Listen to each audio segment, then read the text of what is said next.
Welcome everybody to the After Dark Show. I'm Don Rogers.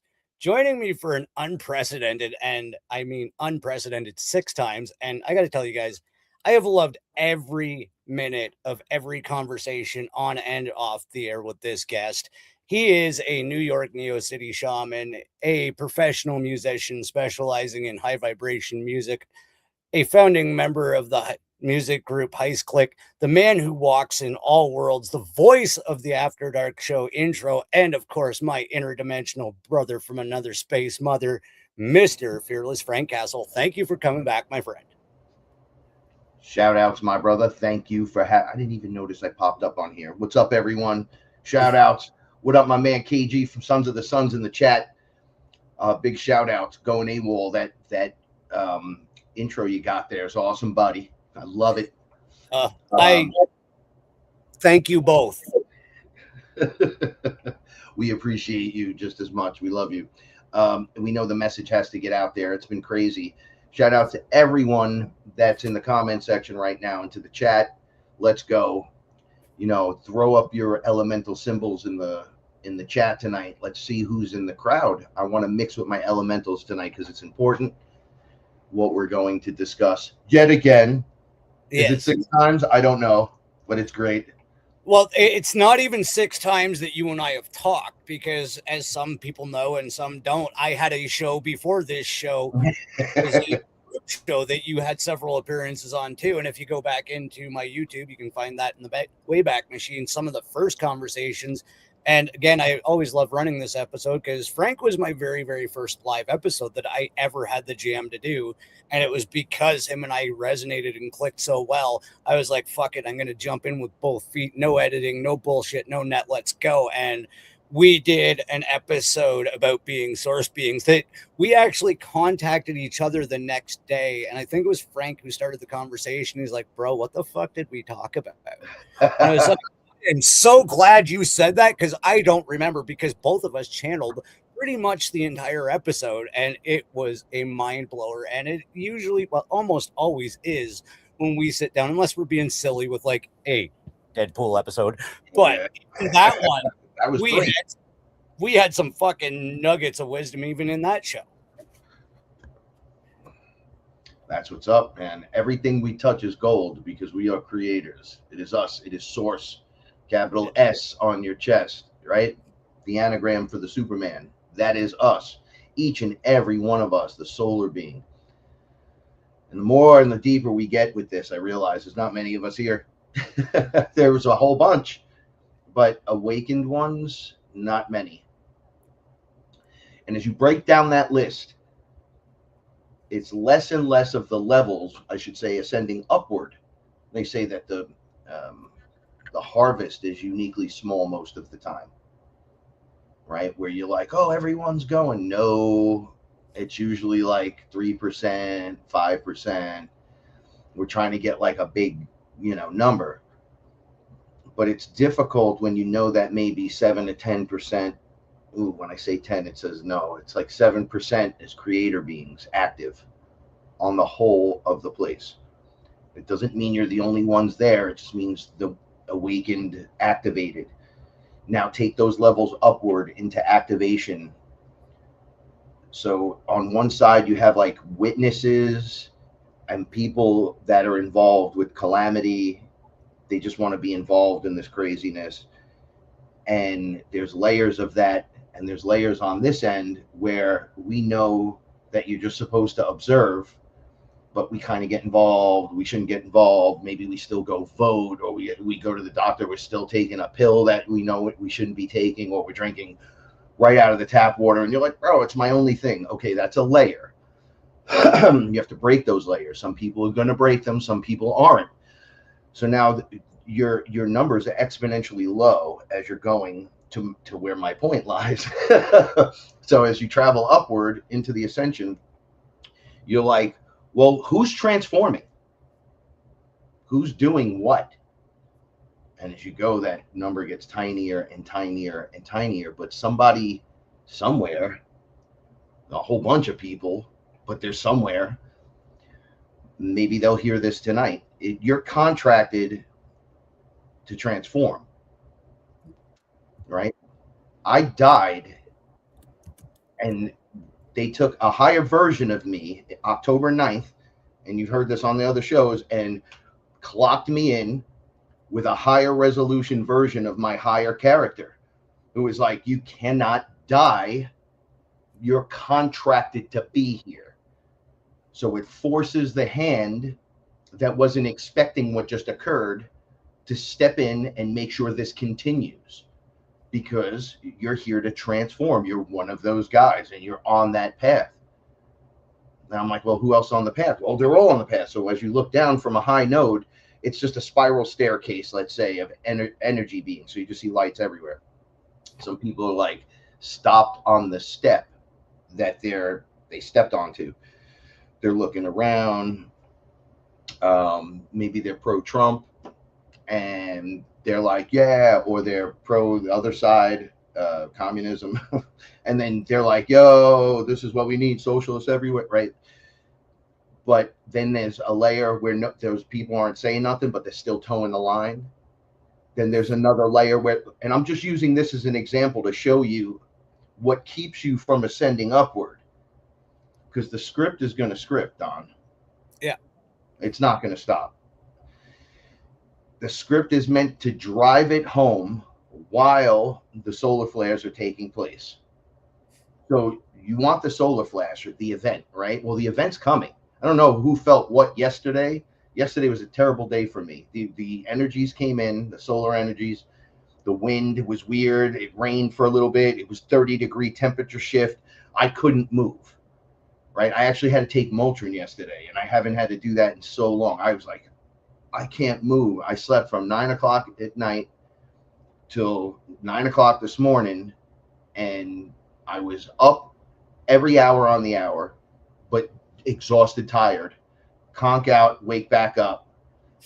My mind was showing me things that I thought I was done seeing, but it was replaying them in rapid fire in order from the very beginning. So I'd go down, I'd wake up. I'm in, it's before the music group. I'm like, oh my God, I was such a bad person. I don't know what I did when I was younger, growing up in the, boom, wake up. Oh, I'm in Florida. I went to jail and I had all these people and I was surrounded by reptilians. I didn't even know it. No, boom, wake back up. Oh, you came back. You're in the music group. Oh, that's great. Yeah. And then you lost everyone. And this person died. That person died. And I'm like, oh, what the? Stop.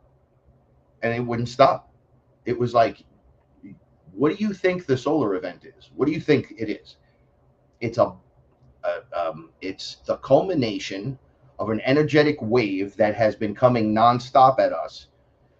So if the waves were coming, what is it? The tide comes in. Yeah.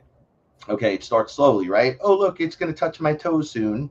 And then it touches your toes. You're like, ooh, right? And you're still eating your lunch or whatever. And then it comes up between your legs. And you're like, oh my gosh, I better get up. That next wave is going to hit me. Then you get up, you move everything back 5 feet, and you're like, oh, I'm cool here. You finish your sandwich, you look around, there's some birds flying.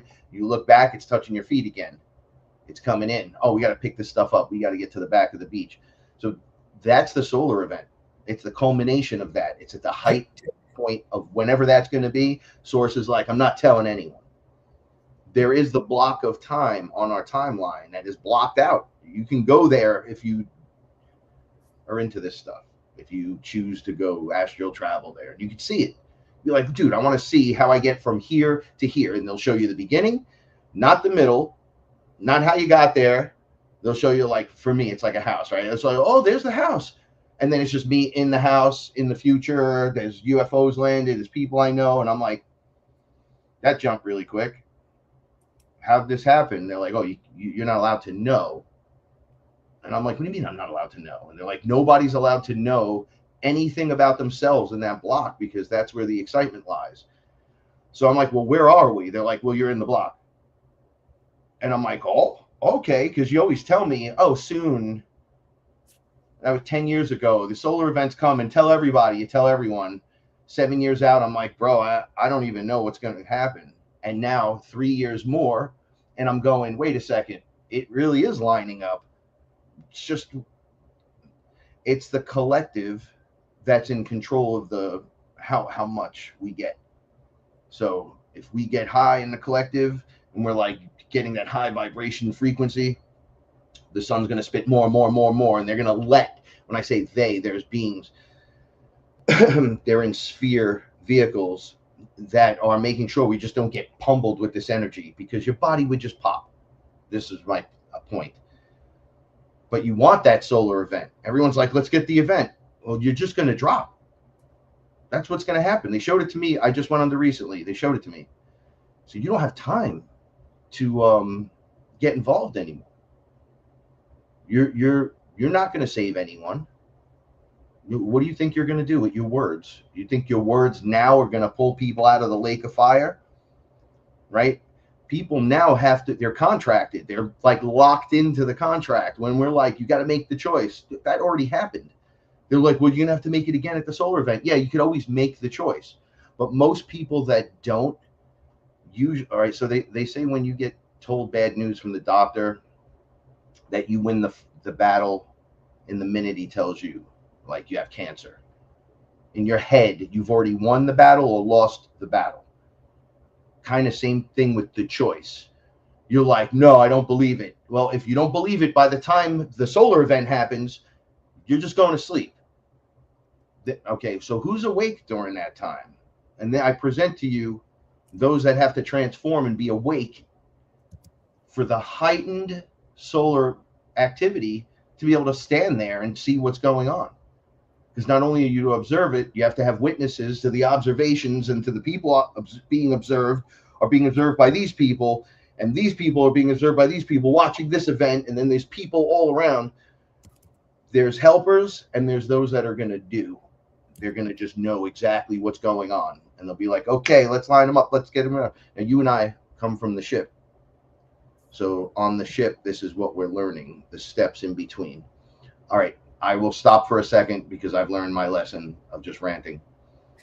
I have the whole thing written, but I'm already rewriting questions. So I'm just going to go with what I just wrote.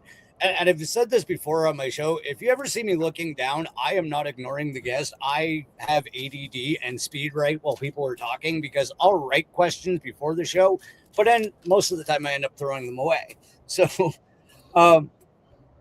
you've touched on a few things, and I guess I'll start at the beginning. How many people do you think we can actually get to wake up? Like, what is the percentage? I don't know, man. It's small, though. It's like, so they say 3% wins the war. And I'm going to have to go with anywhere from like the 3 to 7%. They showed me some shit that I was like, are you fucking kidding me? Are you kidding me? Now, that's where it's at now. And they were like, look, there's enough. You only need one. One of you need to take the ball and make the fucking touchdown. That's just the way it is. A bunch of you will, right? But somebody needs to set it off. So who's paying attention? I even looked at myself and I said, higher self, it seems like you're running a couple of us. And I've already talked about this before, where there's multiple consciousnesses being run. So I saw like 2 or 3 in front of me, and they waved. They were like, so I go, oh yeah, those are cute. Are they even paying attention? And he was like, no. So I go, oh, okay. So how many are you really doing? And then the background, it was like as if there were hills and rocks or whatever. And then all these guys came out, and they just went, all to say, bopping up randomly all over the place. And I go, what the fuck is that? They're like, that is you. So I'm like, no. That's like 40, 50 fucking people at least. And they were like, and then some. And I go, okay, well, who's paying attention? They were like, no one but you. Don't you see you standing here? They're all looking at you. And I go, well, yeah, because I'm the singularity. They were like, right. So it doesn't matter. And yes, they get a chance just like you get a chance, but there's levels in those contracts. So some are going to be witnesses. Some are going to not make it. Some of them are going to choose the other timeline. So, there's all this stuff going on in their own lives, and they're carpenters, old lady, young girl, baby boy, just all these different people around the planet. But I'm the one situated right in the middle of it. And I'm the one looking at everyone going, what the hell is happening? They're like, that's all we needed. And now you're like, you wear the S on your chest, the source and all that. And you are. But you're the one paying attention. So it's all to you. It will echo out, but they could live glorious lives straight to the end, whatever that means. But you're the one that's taking the node forward. Right? So that's a big one right now. And there's actually a comment from a past guest and a friend of mine from right here in Alberta. Her name's Joy Child, and she's an author and very smart cookie. But she's texting Kyla. So Joy Child said, there are many people still thinking someone will come and rescue humanity, which is false information and comes right out of a Sons of the Sun song. No one is coming to save you. You know why? Because we're already fucking here. You wanted to be a hero. You got one. It's called you. You know, I talk about this on Fearless because it's all comic books mixed with the spirituality and how did they know and all the science fiction and everything. And I'm like, listen, when I do ayahuasca with people, I'm like, yo, I'm my own main character. But with the shit that's got, like Paula said to me, man, we made it a couple of years, like 10 years, and you didn't really get into any fights or nothing. You're kind of like a good person now and everything. So I go, what are you talking about? I got choke slammed by tentacles right in the living room. I got knocked out by a military guy in my living room, right? Reptilians eating me, having to be reborn again. I'm like taking back the ley line, fist fights with my highest self, and then getting slammed like when Hulk slammed Loki. Just grabbed me and was like, bang, bang, bang, bang, you done? And I was just on the floor crying like a baby. I'm like, I got lifted off the floor like Darth Vader was, I got you with the Force, in front of you and two clients, because the client was totally had a possession. And the minute I tried to step in, because I didn't know what was going on, because I was young at the time, I was like, hey, what's happening? And then when I got pulled in the air and everyone started screaming, and who came to my rescue? Paula. Right? I had my first client. He came over. The demon jumped out of him, slapped the girl next to me, slapped her like, bat. And she went down, got up crying like, oh, and she like activated from it. And it looked at me and just held me down. I talk about this. We couldn't do nothing. I didn't know what to do. We couldn't pray. We couldn't. Every time you try to talk, you were getting choked out. Who came to the rescue? Paula walked in and was like, oh, it takes 3 to do this stuff. You guys don't remember? I'm like, what? And then so 3 shaman, boom, locked it in, removal.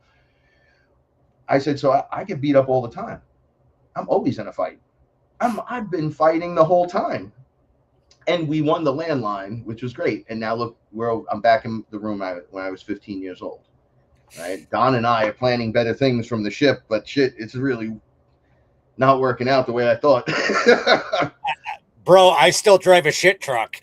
Like, I'm like, dude, I thought by now you guys would have just stuck us in the med beds and fixed our teeth or something. Like, just what, like anything? Hello? And they're like, dude, you can't rely on any of that shit. None of it.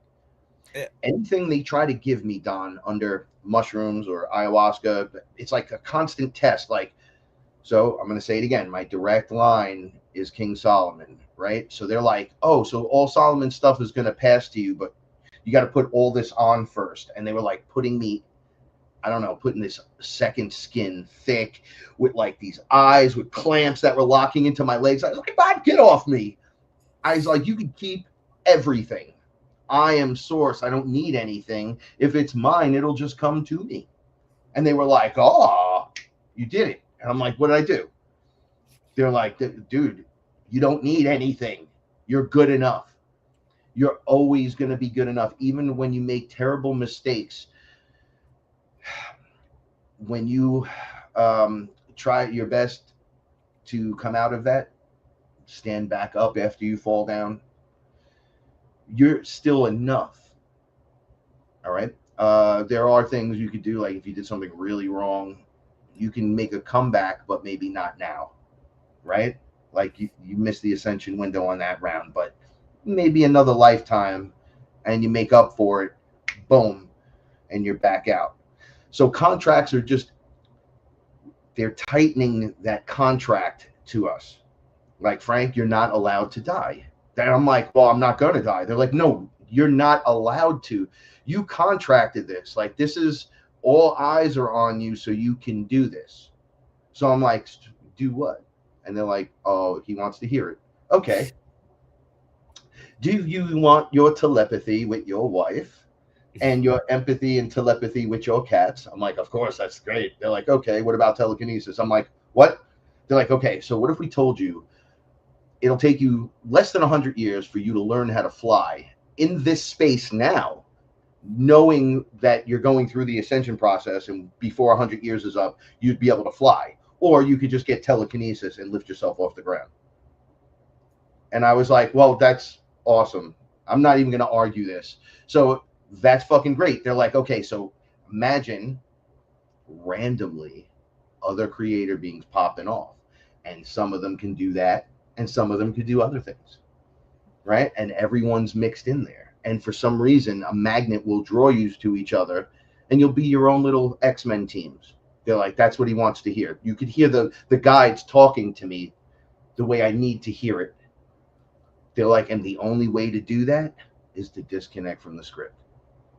You don't have time for that. So I'm like, well, what do I have time for? They're like, well, you notice a 24-hour day feels like maybe 16 hours now. They're like, it's going to start to feel like a 12-hour day, and that's it. And you're going to be like, what's happening? And it's going to singularity out, and then it's just going to change. We can't explain to you how the change is going to occur because you won't understand it. It'll start as like a feeling, and then you'll go through stages of advancement and everything. But to each person, it's different. And in each place, it's different. And so we can't tell you what you're going to experience, but this is what it's generally like. And I'm like, well, how does that happen? They're like, bro, it swings back like this too. So with the incoming solar flares, if you're not preparing your body, you might be one that gets just like taken by the wave. And you just go back to sleep. You wake back up, and your journey continues. But there has to be people there when all those people fall asleep. Who's going to be standing, making sure nothing's going on? Don't expect the ET race to come out of the sky and be like, we got you, bro, because that's not what happens. We take care of each other at first. Then they go, bro, we're here. You need help. Right? But they've been there the whole time. So you ask them, well, where you been? They're like, camouflage right here. Literally for the last 2,000 years. And that's something you and I have talked about before too, is other entities and beings just outside of our physical perception that have always been there. And I still really do think that comes back to like emotional vibration, and when you can start to actually perceive these things when you're ready, right? You have to reach a certain level of understanding and emotional frequency to be able to start getting these things in your day-to-day life, the perceptions, the clairs coming back, all of it. And I think we're all getting there. And it's just, this whole process has been amazing. And So but go ahead, I'm sorry. No worries. I just don't want to sidetrack you here, but you had mentioned earlier about like dying and coming back as another version of yourself. That is something Kylo was joking in the chat earlier, is like, she actually had to come and get me from the astral when I died in the bedroom a year ago in November. Right. And something fundamentally shifted in me in that night. And I've actually died, like physically died at least a half dozen times, and had near death experiences about 13 or 14 times. And I think each one of those has been a fundamental shift in who I am. Yeah. Right. Don, getting comfortable with dying is like the first thing they make a shaman do. Right? They go, look, it's there, it's all there, but you got to go through the process, and you've been through the process, and you're like, oh, I got to die. And they're like, oh, don't worry. And then boom, boom, boom. And you just keep dying 48 times in. You're like, bro, I get it. They're like, no, you don't. Do it again. Understand it. Remember who you are. And I'm like, by like the 90th time, I'm like, this is the greatest feeling in the world. I know exactly what's happening. It's just like going to sleep at night, except I'm wide awake. I can't believe this is going on, but it is, and I'm empowered now, right? So someone in the Tennessee, Kentucky, a con job and a contract are two separate things. I'm working directly with certain characters that are keeping me on target. The target is set a long time ago. I have to get there because it's what I came to do. If you feel that's a con job, that's on you. But I'll remind you, just being here is enough. So you don't have to believe in anything. But if there are people around you that aren't people around you like you, I might be one of those people, even though you're a creator and you're like, I'm a creator too, Frank. I don't know what you're talking about. I'm okay. I'm a creator too with a task. I came here, already have done this. Okay, so I talk about this often. So levels 1 through 12 are the symphony that makes this place, right? It's like 1D through 12D. Then source, right? And then source is like, when you get to source, you're like, dude, so what's, I guess you're the next thing. And they're like, no, that was just one octave. There's actually, you got to start the next octave. So I'm from the third spot on the next octave. I've already done all of this, and I heard the call and came back. And when I came back, because a lot of people were lying and conning and bullshitting, and I'm like, you can't change this place that I helped write and create, by the way. I was on the other side with ayahuasca, Gaia, whatever you call, with Yggdrasil, before it was in this space. We had to build the body out and then come here. So when the reptilians would say stuff like, well, we were the first ones here, I'm like, no, you weren't. I literally wrote the program in the holographic universal structure for this place with many others, and then came back as the bacteria, the blade of grass, right? A fly, a mosquito, a dinosaur, a snake, a bunny, a cat, a dog. I had to go through the whole process from the lowest of the low, micro, to the macro to make it to who I am today. So it's not a con job. It's their beings keeping me specifically on track. And there are many others, because we lose our way. It's very easy to turn to drugs or alcohol or violence or some crazy shit, get caught up. You saw what happened with David Wilcock, right? And all these other people disappearing. When I talked about it, it was the funniest thing. They came in my apartment through a portal. They beat the living shit. They killed me first. Then I got back in my body and jumped up. They were using some kind of frequency weapon. It was like a sonic gun that was like a stick attached to this thing. And the ET showed military men in masks how to just turn it on. They were doing it to people. I wanted to, it looked like my block, but the whole square block. So you're looking at 40, 50 houses all under a dome that you don't notice. They knocked me out of my body immediately. And I looked up and I saw, oh, no one's going to hear us call. Jump back in the body. They're like explaining how they suicided Max Spears and all these different characters, and how when Paula finds me, they won't know. Was it drugs? Did Frankie have an aneurysm? What happened? Did he slip and fall? They don't know. He had a heart attack and fell. He's overweight, and there he goes. He talks all his shit. You move on to the next one. And I was like, what? I jump back into my body, jump up, and they're really standing in my living room. And the guy blasts me right in the back of my head with a gun. Split my head open. I hit the floor. My wife comes running out of the bedroom. What's going on in this house? The craziest shit. Yeah. So I'm contracted to be here, to take back the ley line. I was contracted. When I said, who's here to help? They were like, well, you're here. But here's my point from before. I do ayahuasca with the clients. I get clients. I'm like, in my book of superheroes, even though I'm a main character, you're a main character. When the end of the comic always leaves on the cliffhanger. And then, like I was telling Don, I think I told you this. So it was like I flip, and the next page, as I'm knocked unconscious on the floor, I look up, and I'm thinking it's my life's over. Oh my goodness, it's the end of the book. Nope, Don comes crashing through the brick wall. Yo, bro, I got your call. And I'm like, what? And it ends. And you're like, what the? So the next issue opens with Don and Spinja and everybody's back and they help me up and they're like, what's going on, bro? We go up to the ship. All right, that's a comic book based on real life.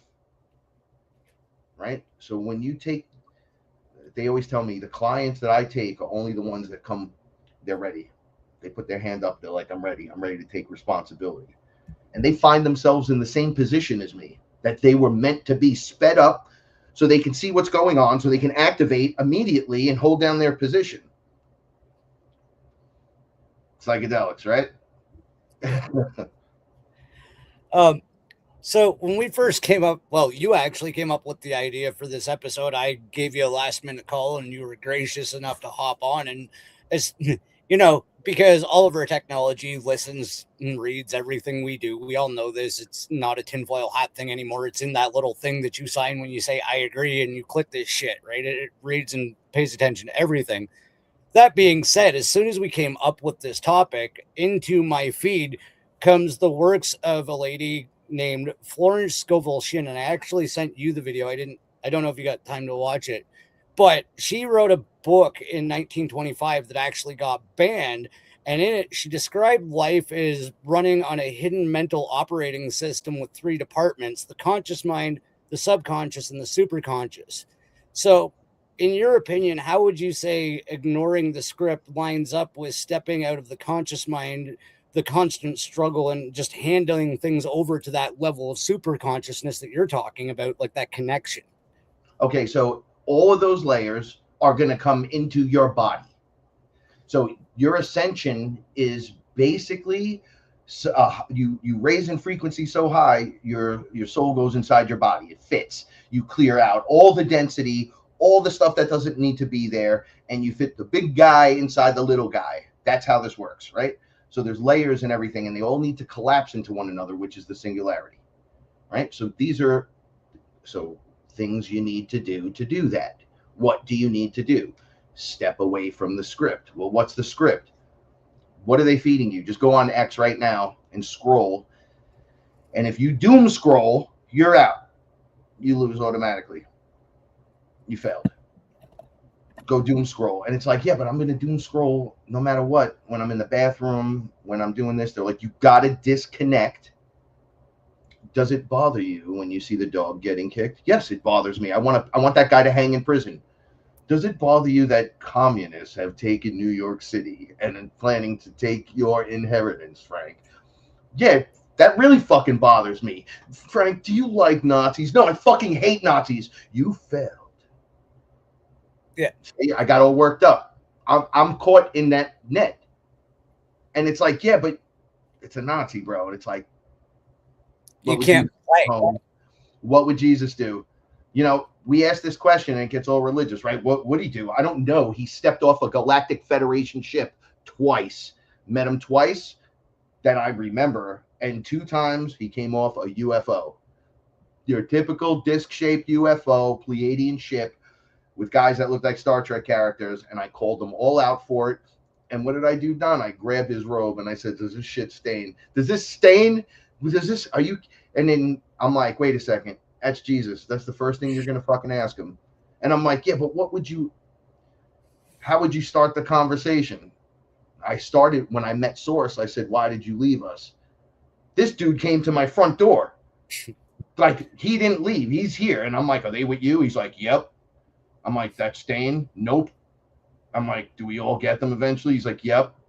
I'm like, I should let go of this. I'm holding it too long. He's like, yep. He was like, he wanted to shake my hand, but I was holding it. Like, no, I got Jesus. I got him. He's fine. Paula, he's here. I got him. And he was like, bro, I'm coming in. Like, just chill. And he came in the yard and we talked for like 20 minutes, bro. And there were guards everywhere. And I'm like, what's the deal with that? He goes, I never left. Everything you learned about me is wrong. We made a few jokes about the way he looked to me. I thought he looked great. I thought he looked a Californian guy. Right? I was like, you look like a guy who should be on roller skates, right? That we catch on the boardwalk, smoking a doobie. I would smoke with you. He goes, I'd smoke with you too. He goes, but we can't do that now. So I'm like, all right. I was holding my cat. Let me tell you something about every cat I've ever was a parent to, there's no holding your cat like a baby. Not in my house. You can't hold the cat and be like, baby. You can't do that shit. They'll go after your face. But I was holding Buddy, who's a giant cat, and I had been singing to Buddy. And when this all took place, I was still holding Buddy like a baby. And he was like, just looking at him like, whoa, like it's him. And I'm like, dude, you got to glow. He was like, no, I'm not here for any of that. Everything you learned about me is a lie, except you can do all the things I can do and more. That's all I want you to remember about this whole thing, because you're going to do that stuff. I'm like, me? And he's like, oh, yeah, a whole bunch of you. But when it comes to you, who's more important than you? So you have to be the main character. You have to be a little selfish with this.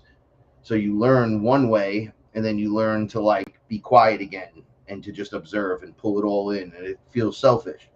Like I can't get involved. So people want to call me and be like, oh, and I'm like, I don't give a fuck. I don't care. Like this isn't a conversation. I feel bad because if they need me, I'm there. Don't get me wrong. But I'm talking about basic bullshit. Like you out with your friends and they start talking and you're like, I don't belong here. Yep. I can't do it no more. None of this is going to work. That's how you know this is going on. Because that's when you've pulled back. But don't worry, it reopens again. Each time it's like, okay, so I had broken down in a cocoon, turned to liquid, come back multiple times under ayahuasca, a couple times under mushrooms as well. And I don't do it a lot. So this is the other night I did it. It was months since I've done it. So I did it and they cocooned me. And I was like, oh, I'm going back into the cocoon. I guess I'm going to liquefy. And they're like, no, liquefaction this time. You passed that. And I'm like, well, what does that mean? And they're like, activation. So one of the things, so I waited for the show. I said, yo, I need to do some shows, you think? Because they're like, no, we don't want you to do your show. We want somebody to come and ask you what's going on. So we'll send them to ask you. And I'm like, yeah, right. Boom. Don, you hit me up. Like, it was like the next day. And then I looked and went, no, come on, really? And then I checked again and I went into my Gmail and Karen hit me up for her show. And I'm like, so Paula's like, oh, you asked, bitch. She goes, you better do all those shows. So then I was laughing. I go, well, why can't I do my show? I can do other people's shows. And they're like, you're trying too hard. Do less. And I go, what do you mean? And then they're like, okay. And then when you're on Don's show, do more. And I'm like, you fucking kidding me, right? And they're like, we want you to do less. And then when it comes time to do Don's show, do more. When it comes time to the next show, just do a little more. And then go rest. You're not going to escape this free of damage if you don't follow at least somewhat within the boundaries, right? What do we do? And it's like, well, he smokes a lot of cigarettes, he drinks a lot of caffeine. They're like, okay, calm down. You could drink coffee. You can have a spoonful of sugar, but you can't have 18 of them. Sorry. I'm on my like 8th of today. Fail. But is it a fail if you had 12 the other day? I think I'm doing pretty good, right? Yeah, we go, right? How long's your smokes last you? Well, they used to last me 2 weeks, but now it's like a week. And it's like, well, you just found out you're God again. So what do you want to do? And I'm like, I need to smoke a smoke. You're right. I need to step outside and have a smoke. It's the only thing that grounds me right now. And they're like, all right, calm down. And then I'm like, oh, I feel better. Huh, I'm grounded in. I feel good. You sage for 2 seconds. You say a little mantra to yourself. You don't got to spend 8 hours in meditation no more. You got to move through this, man. What's on the other side? I want to know. I see how it turns out, but I want to be, I'm committed the way people are committed to this. And then they tell me, yo, you know, you guys are all being watched, right? And I'm like, explain more. And they're like, well, you already know you're being watched, right? And I'm like, that is true, but you tend to forget, and then they tend to remind you through really fucked up ways. So they're like, yeah, they're watching all of you. So the AI is watching everyone, and then you have the AI making a list of people they should watch, and you're on the list. I go, So 8 years of doing the show, I still haven't broken 2,000 people on YouTube, but I'm in the same ranks as everyone. Talk to everyone, been around everyone. But my YouTube channel, I can't get it to work. Then my music, I can't get it to work. They're like, oh, that's going to change. So I'm like, oh, okay, cool. I got right under 2,000. So go subscribe and share. Right? Go to the page, check it out. And but the music, Don, I got to tell you something magical that happened. So my whole career, for up to 4 months ago, 1.5 million streams. There's about 80 songs in the catalog starting from 1998. Right? So that's not a lot. That's very little. It's no promotions. It's just the tours we've done. Like, I never was part of that part of it. We always had someone doing it. And we did a lot in this world. And I was kind of surprised. I was like, okay, so I guess that's the nut we got. That's the hit. Well, I went in, checked my distribution. This quarter, it jumped from 1.5 to 3.3 million in just those months. That was my whole career was 1.5. And in the last like 4 months, well, I guess that was the 4 months prior, that quarter brought us to 3.3 million. Here's another weirdo thing. The top 20 songs, when KG and I started this Sons of the Suns group, we were looking at that chart going, oh, it's going to be so weird. It's going to be hard to break those numbers because it's been, years and years, like on all those other songs. And I'm like, no, don't worry. We'll make up for it. It'll be all good. We have 7 of the top 10 are Sons of the Sun songs right now. And I'm like, oh, we're headed there. Like a fucking rocket ship, we're headed there. So you can manifest it. You can bring it out. But how are you going to do that if you're not paying attention? How the fuck are you going to do that? Are you getting all this? How they explain it? Are you getting all your money? I'm like, I don't know. They're like, dude, well, you got to go in and check everything. I'm like, oh, paperwork again.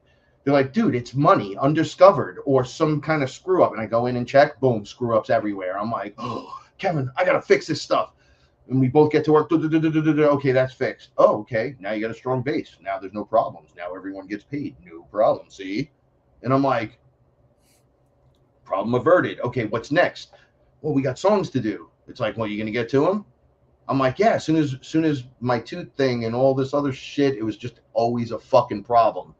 And then I'm like, yo, you got to cut through your nonsense. And I got up today angry.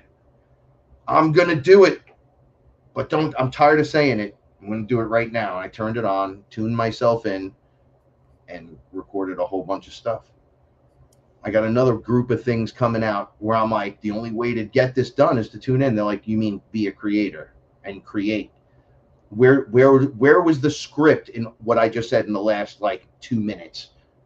It doesn't exist. Fuck them. They have no relevance on you. They don't. They're like, oh, we're gonna, okay, go for it. But I'm gonna go ahead. So while you're busy going ahead, because I realize the script's gonna play out.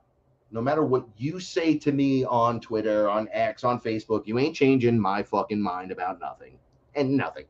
Unless it's uplifting, high frequency, and gets me to think in a bigger 5D mind, you ain't changing my shit, right? So why wouldn't it be like that for everyone? So whatever you say to that person, they don't give a shit. And I'm like, oh, no doubt. They're like, right, let a person live, right? They already know the information's out there. They can find you on every platform. You're going to repeat the 7 same things. When do you transform again? Does the yard work get done by itself when you have to prepare it for 20 plants? Or do you go outside and prepare it for 20 plants? Yeah, but I got things to do and I got all this other shit and I got to go food shopping. I got to scratch my ass. I got to scratch my balls. I got to watch 6 movies. I got to smoke 12 cigarettes. Okay, so you don't want to put the 20 plants out. See how it works? It's like, well, get the broom, put some music on. Let's get to fucking work. We're going to get growing. Because what's more important than that? Me winning a conversation or growing? right? I don't hate any. I got into an argument with someone. I told them they had TDS because everything they put is Trump, anti-Trump. And I'm like, obviously we're seeing things from two different platforms. So I just put TDS. I just write deport. Like I don't get into the whole thing. Deport this motherfucker. K, prison for life. Bye. Right? I'm like, I'm a victim of myself too, like a dummy. But we have to pull ourselves out of that. And I said to this lady, I'm not, relax, stop it. She told me, if you want this and you can unfriend me. It's like, oh, what's the matter? You're afraid to press delete or block? The fuck is wrong with you? I'm not your enemy. Stop being crazy and just take a deep breath.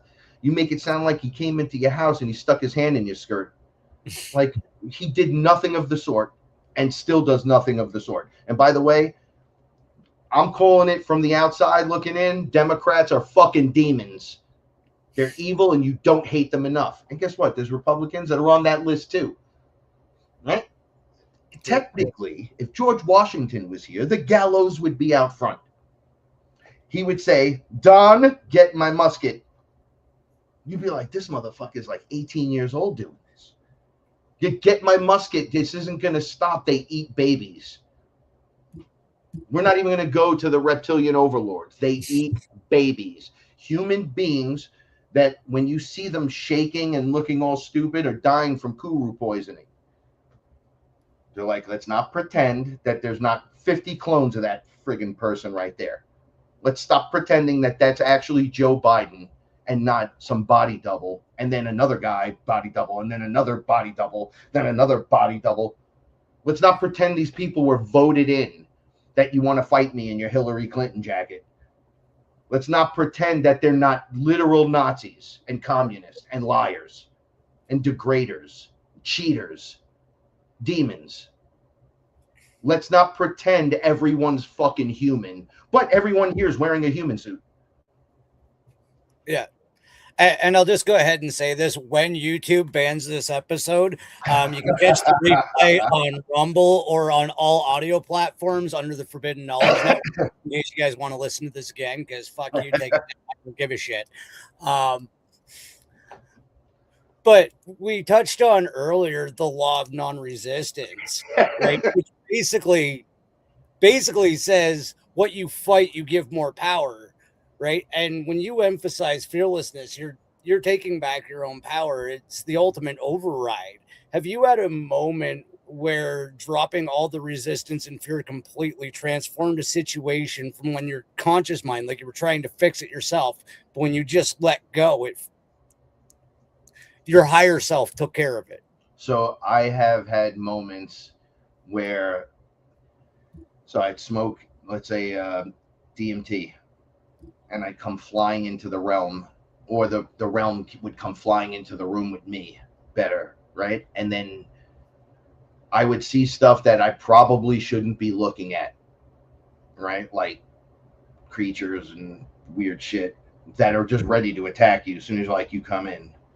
That I had to learn to be like, to not do this. Like you can't do any of that shit. You do that, you're done. So I had to be like, oh, and then learn to just like relax. And my higher self, the light body character, would just step in instantly, faster than whatever thought, yeah, I'll chop his head off and I'll cut him this way. No, he already did it. It's done. The path is cleared and you're still like, and then I'll pull my sword. It's like, dude, it's done. See, when you relax into it, what you can actually achieve, right? Or if you would need energy in a scenario, you were calling energy in and you grounded yourself, and nobody else there can do it. You have to just, they always tell you do less. Then they'll go, okay, you ready? Do more. I'm like, well, what's to do more? They're like, are you breathing? I'm like, wait, am I? Ah, look at that. Okay, do less. And then you're like, okay, just do a little bit more. And you find this point in you, and you're like, oh, there's no resistance there at the top, way down at the bottom. And what are those, the 2 points? When you're full and don't take any more air in, Then you let it all out. There's no more air in you, and it's like you're dead. It's like there's nothing in you. You let it all out. When Aya, man, she makes you walk through death. She conks you out, and you'll just like, you be like, oh, there it goes again, and you're above your body, and you'll feel the decompression 100%. There, nothing's getting in. It's like the bag when you suck all the air out of it, and then it activates you immediately, and you, oh, I so much appreciate that breath, and then you, yeah, well, and then you're out again, down at the bottom. Don't get used to it. You're holding yourself in a body where at the top of every breath is actually like what you're going through, and the bottom of your breath is death.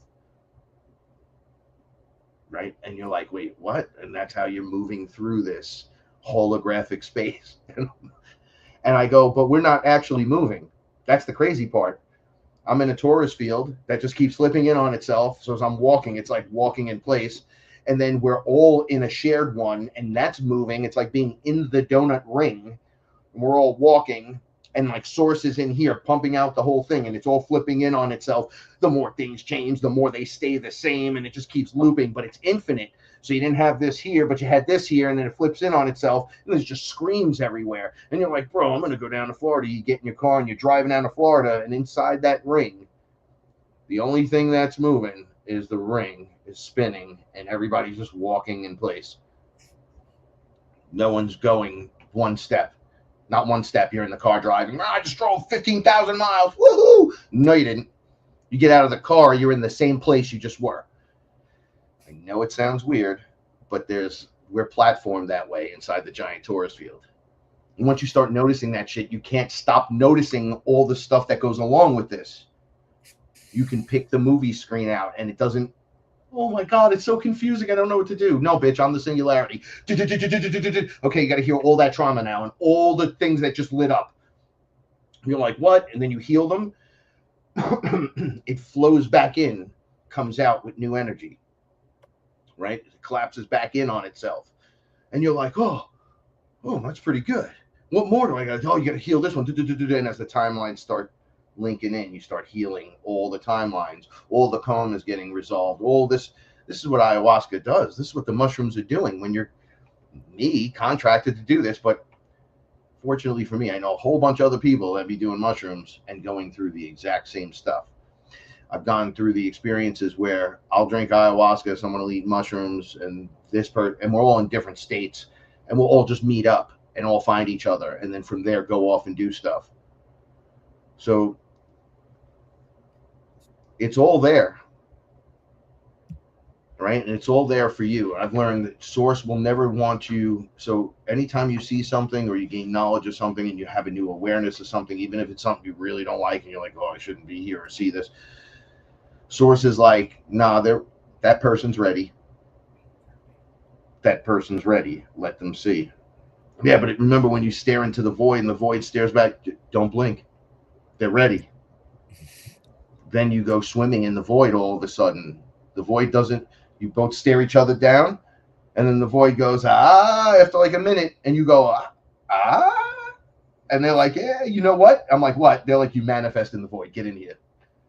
And you're like, oh, I thought the monsters lived in the void and Satan and shit. And they're like, no. The void is the platform from which you manifest everything. And then I'm like, well, get me in the fucking void. Don't you're in. You're in. You just got to pay attention. Now manifest. And then boom, here's Frank on Don's show. Yeah. Just weird stuff. That's just one little example. Y'all know and have your examples. I'm not going to tell you how it is 100%. It's always going to be a little bit different, but have no fear. It's all the same. Take all the stories you're healing and put them together. And that's another thing, Don. How many more stories you want before it gets really good?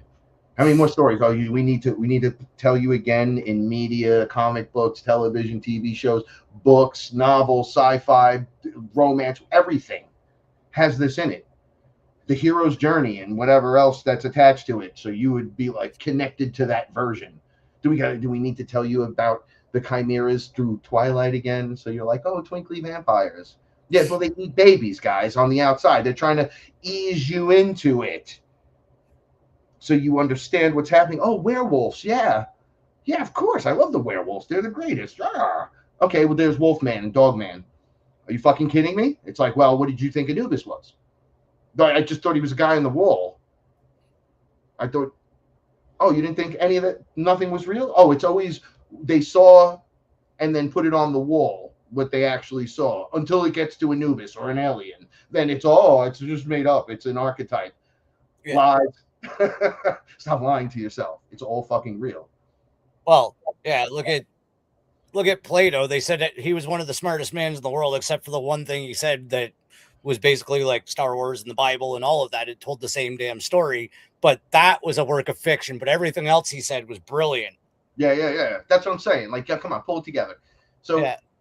We've heard all these stories up to the point that we've heard them too, and we're aware of it.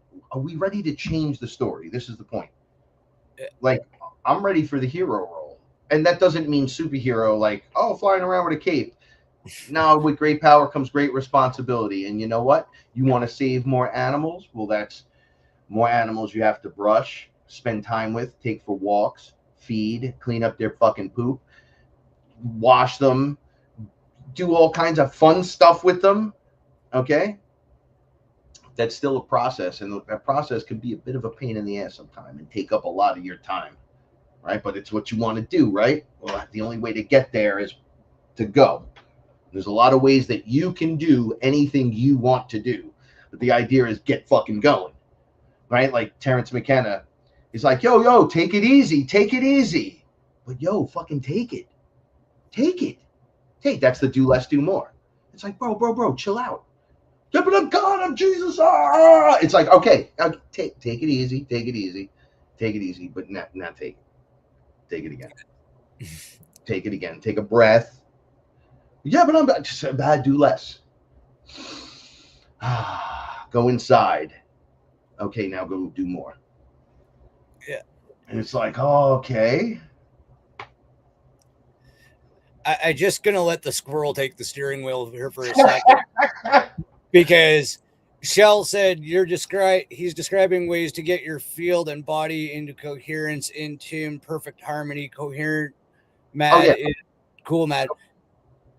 Your heart brain coherence. So I meant to say this before. Thank you, Shell. So your mind, your heart, and your gut are actually one big brain.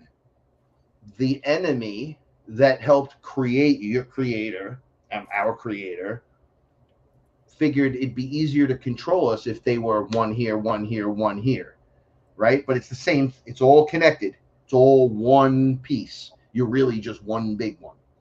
So that's why they say you have to have that heart-brain coherence, right? I got my gut feeling. I feel it in my heart, but think about it for a second and know it.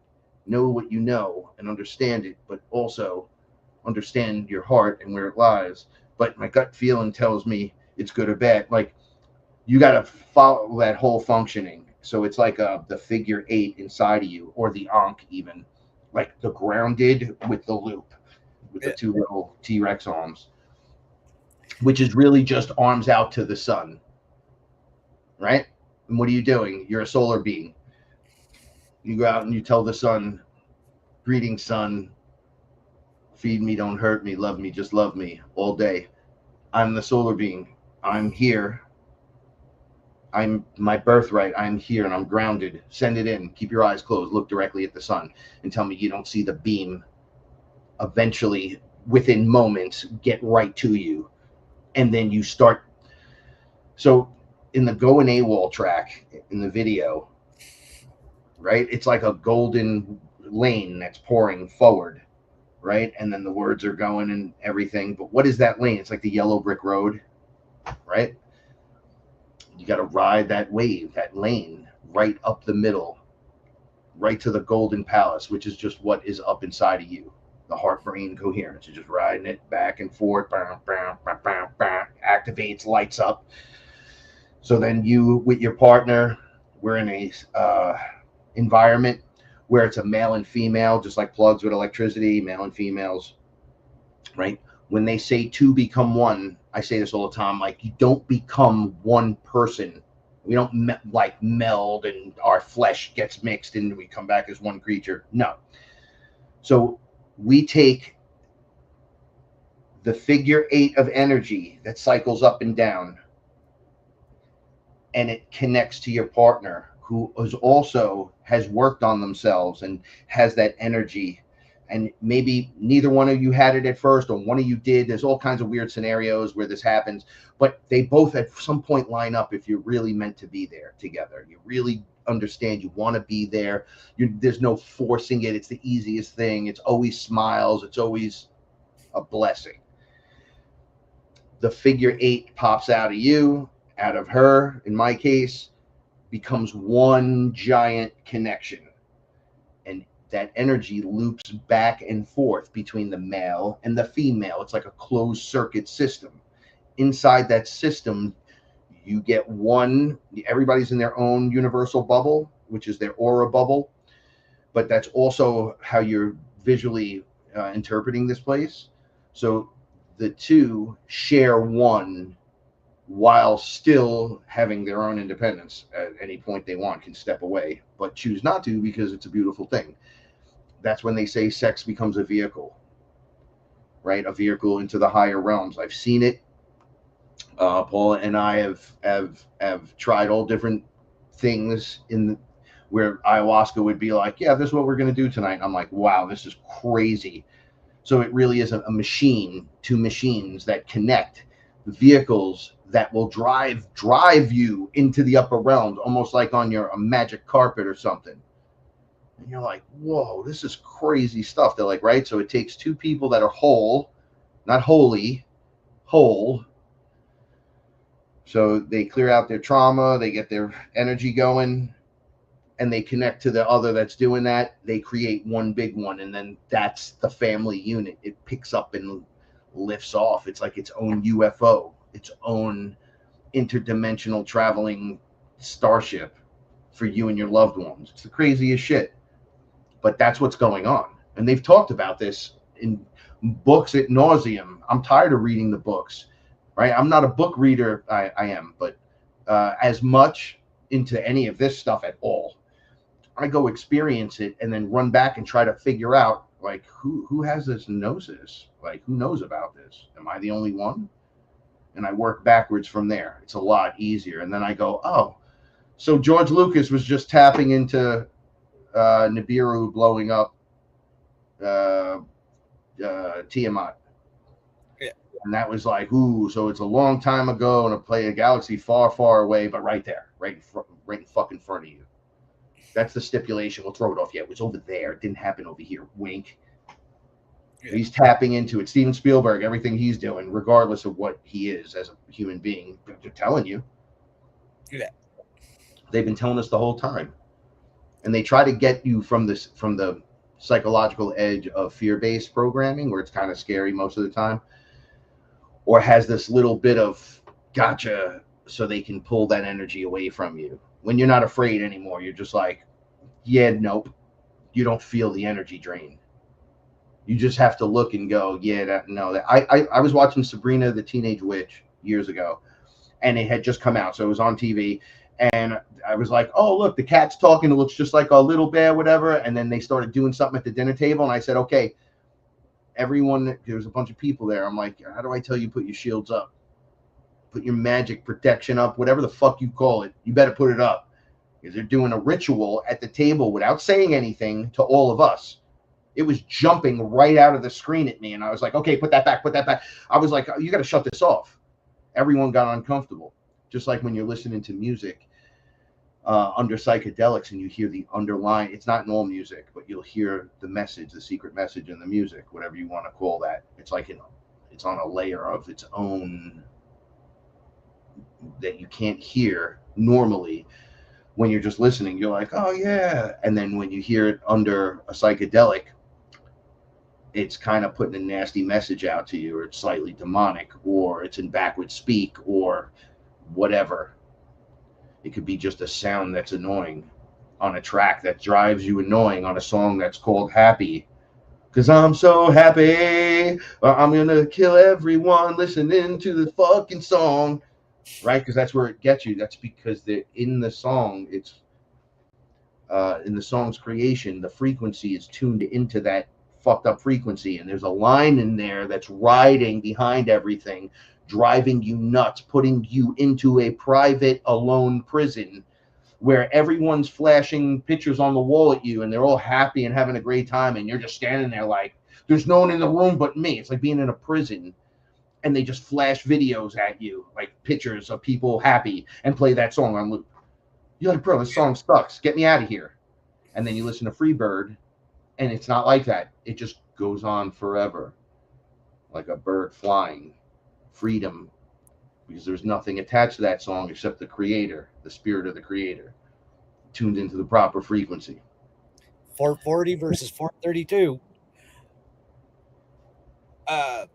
So I've rambled again, didn't I? No, I love every minute of it. So I am going to skip back though, because Shell's actually made some great points going off of what you were talking about, like, reprogramming the body. And something I've recently discovered, because we were talking before the show about you getting dental work done and your one nostril being opened up and all this shit. I've had bad adenoids most of my life. It's why I sound like I'm talking through my nose most of the time. But in all honesty, most of us don't realize the amount of amino acids and vitamins that we're missing. And a large majority of us don't even know how to fucking breathe properly, because the way you breathe directly activates shit in your neural pathways and actually clears your cognitive, right? First of all, I'm going to say this because probably already going to get in shit for this episode. L-theanine and lion's mane will absolutely help with your cognition. Yep. So go right ahead. This is what I've learned, right? So as a shaman, I'll say to someone, hey man, all you got to do is breathe. They'll be like, stop telling me to breathe. And I'm like, well, you're breathing erratically through your mouth. I'm like, don't do that. And they're like, don't tell me what the fuck to do. And I'm like, okay. So then afterwards, I'll be like, yo, just breathe. And they're like, oh, I didn't understand at the time that I thought you were just, I don't want people telling me what to do. And I'm like, no, I'm not telling you what to do like that. I'm saying the condition that you're feeling, that you got involved with, that I couldn't help you with, supposedly, will be in full control of you if you get control of you. And what are you talking about? I'm like, if you take a deep fucking breath, you'll calm down. And you get control. You take 3 big ones. And then they go, I'm like, that's the only thing you can control. So if you could stay calm and just breathe, nothing's going to fight you or fuck you up. Nothing's going to come and eat you and stab you and take you away. And reptilians aren't going to walk in the room and beat you senseless and take you away from me. I'm in the room with you, bro. Just breathe. Right? And then you're like, oh, I must have been going crazy. After the fact, hindsight always sends you back. Oh, yeah. So you're telling me if I just sit and breathe, everything I just went through won't happen. And I'm like, yes. That's why we tell you, don't forget to meditate, breathe. Don't forget to breathe. Don't forget to meditate. People are like, yeah, we know, meditate, breathe. And it's like, okay, when was the last time you remembered being on one of the ships? Don and I can go back and forth for an hour. You tell me when the last time you was, oh, I don't know. Well, you can't even breathe. You don't even know what's going on. You don't even ground yourself. Do you know what grounding is? And that you find that the person usually doesn't. And everything's a fucking problem. And then as you break through, I'm like, this is why we call it hard work. Because I was a meathead too. I was like, don't you tell me what to do. Fuck this. I'm not doing that. Ayahuasca would be like, Frank, could you lay on your back? 30 seconds. We're going to clear that up. And I'm like, yeah, not today. Every time I lay on the back, I start choking. I need you to lay on your back for 30 seconds, though. Nope. Right? And all it did was cause my body harm. Then when I finally laid for the 30 seconds, in 10 seconds, it was done. And the other 20 seconds was them going, congratulations on laying on your back so we could fucking fix the problem. And now I just throw myself on my back and go, I'm ready. Right? Just go for it. Like I just submit to the process and it goes. And they're like, right. See, over here, it needs 5 hours of meditation and grounding. And oh my God, everything's crazy. But today, Frank's like, walks in the room like, yo, it's done. The shields are up. Everyone's protected. We're having a good time. Nothing's going to stop us now. That's mastering self. Absolutely. And that's going off script because we've been scripted. Oh, breathe like this, do this, go, go, go, go. And before we get into more of this, I am going to touch on this because this is a favorite one of mine. Bongo Bud Corner, Wim Hof, because we were talking about breath. Buddy, if you ever want to release some of that sweet, sweet endogenous DMT, practice your breath work. And never want to faint while taking deep breaths. I always pass out when I do this video. I get pretty far in it, and then I go, what happened? Why is it purple? I just breathe into infinity and then came back. How do you breathe yourself out of life? How does that work? Wim Hof.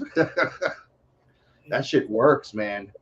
Even if you get that for like, you don't master it, just you're good at the first part of it, it's still so helpful. So helpful. So learning, that's the Neo-Shaman stuff, man. You learn from every cultural everything, and whatever works for you, you put it in the bag of goodies and you make it work for you. That's it. Yeah. That's what that is. When they're like, what's with the Neo-Shaman shit? I'm like, oh, this is my last round, so I pull from everything I've ever learned ever to get through this grade. I will tell you, Wim Hof and Steven Stathis teaching me about cerebral spinal fluid and basically how to do a Kegel flex. Yeah. I just did one. Nobody saw it. There's no nice way to say it. It's what it is, right? It really is. It's flexing your taint, right? I'm not going to sugarcoat it. But between that and learning how to breathe properly, I have endogenous DMT pretty much on tapping. It takes me about 30 seconds to go there. So take it from somebody who gets high on his own supply as often as I can, and it really helps with astral travel. So. I take hits off a joint or a blunt, and it's like a full DMT hit. And Paul and I'll go, you'll see it in our faces, like, and I hold it. And I'm like, oh, I see everyone, DMT world, welcome. This is so great. And then when it first started happening, it was crazy. And now it's like, hi, guys. How you doing? I held it for a minute straight, Paul. Did you see me? She was, all I saw you going but it looked right. It's great to have the partner to throw it off with, because if I didn't have my wife, holy shit, I'd be a crazy man in the wilderness. Again, this is another synchronicity with you and I could not think of another person that I could go through this without Kyla Spinja, my interdimensional exit buddy. Like, I don't even think I made that term up. I was given that term. Like, she is literally my interdimensional exit buddy, the one who I helped wake up and she helps me wake up. Our entire awakening is intermessed and synchronistic. So I know people shit on the whole twin flames or the label of that, but there is definitely something that you were explaining earlier with that synchronicity. Even financially, in the last almost 8 years, if one of us needs to tap out, the other one goes, got you, right? One of us needs something, got you. I need to go do this. One, you see what I mean? It's like, who takes the lead? Whoever takes it that day. And we don't shove each other in the fucking lead. Like, I'm going to lead this. No. When a man has to be a man and step up, you do your man shit. It's too heavy. It's too high up in the sky. She's got one good arm and you got one good foot. So she picks it up off the floor. You take it out of the sky. That's it. That's how this works. If she wants to be the talker, you let her fucking talk. It's her turn. That's it. I rant on the show, so I don't do that to her in person. Oh my God. She literally, the podcast was my idea. I've told the story 2.5 years ago. I thought these things were stupid and I never would even watch one, right? Much less have one. I got kicked out of bed and started remembering stuff. And I mean, like, big stuff. And She put up with it for about 2 weeks and then started finding me friends. And that's how you actually came into my reality. She's like, I can't fucking handle you, but you should really listen to this guy, Frank. And I listened to you once. I don't need to listen to him. I need to fucking talk to him. Right. And it was the same with Steven. It's the same with everybody that I click with. You know, it was funny. The QHHT is like her field. And she hears that. My mother hears that. They're like, bro, QHHT. Oh, shit. Right. But they got me into it. And then there you are talking about us in the QHHT. And everybody was just looking at the screen like, what? I'm like, yeah, I'm going to talk to him on the show this week. Surprise. That's what's up, man. That's the best. See, this is what I mean by the community will grow. You'll have love. You'll have laughter. We're gonna make it through this. There's not gonna be a fucking World War III and all this. You keep giving into the script and going, oh, blah, blah, blah, blah. No, don't give any slack. Look, every time they take 5 steps forward, they expect to be pushed 3 steps back, but they still have 2 steps on you. But if you just say no, there's no steps to take for them. No, you're not. Well, we don't care. You're out. We don't want you here. You don't belong. We don't serve your kind. Like, you could be a total fucking dick to them. I don't like you. Okay, sorry about that. And my friend here, he don't like you either. Get the fuck out of here. Right? And then, okay. And then you go create. I mean, you see Don and I would just play fucking action and listen to music and smoke fucking blunts and fucking hang out, probably fucking grow cool things and do all kinds of stupid shit, right? But we're still all about 5D and ascension and whatever. But we don't have to discuss that all day, all night. We're just buddies, right? Like when you're a kid and you have friends, you're like, bro, it's cool to hang out and actually do cool stuff. It's like, well, me and Don don't fucking small talk, and we also don't pull, like, if you got a question, just fucking ask it. Yeah. And then continue and connect it to everything and be like, oh shit, look at that. And you grow. Yeah. The connection makes you grow strong, not weak. It empowers. It doesn't take it away. So it's there. It's there for all of us. Don's very far away from me. I'm in New York City. I'm far away from others. I know some of you guys, right? We're internet friends, but it's like, you can see just from the conversations, the friendships that we will evolve into and the things that will occur will be magical. It's those that are doing it. It's not, oh, I believe. No, I believe I'm doing it. I'm not believing it. I'm doing it. There is no trying to do this. Take a deep breath. Okay, so my breath is intentional. That's how the contract works, right? So you want to be here, then you got to do certain things. You're going to have to lose a little weight. You're going to have to move in. You're going to have to do a little bit of that. But the magic that's going to occur, right? And then you put your feet forward to that, the first step of the journey is crazy, and you're getting results immediately. And you're like, oh, wait, well, this is what you mean? It's like, oh, yeah, we're advanced now. You're not going to have to work out.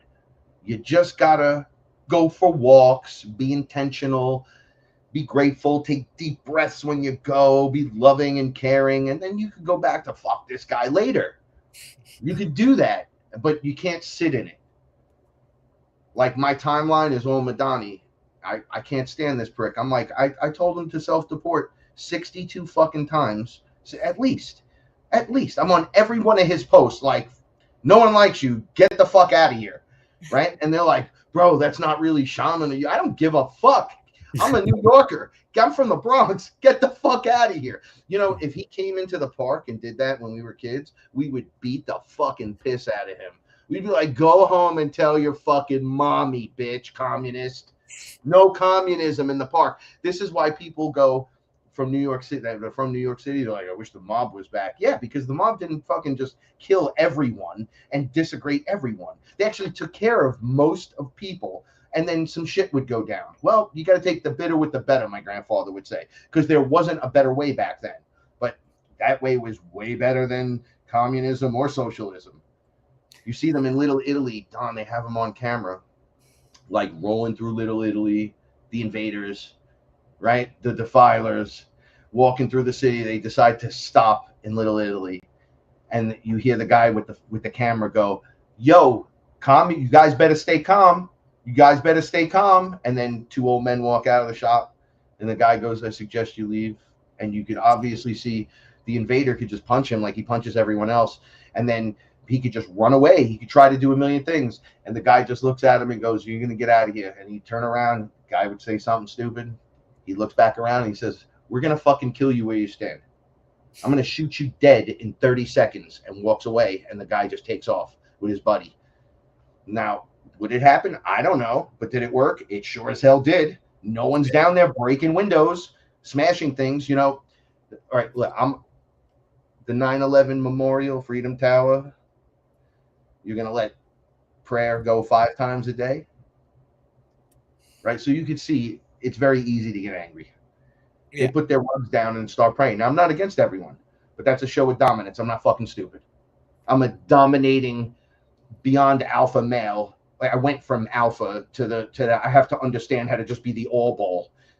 And I'm like, oh, that's a show of dominance, homie. They could do that in their church that's empty right now, but they're blasting it on speakers in your neighborhood 5 times a day. Oh, yeah, they burnt down our oldest church last night in Queens. It's gone, right? 180 years old, gone. The fuck out of here. So this is what I mean. Easy to get caught up in the script, right?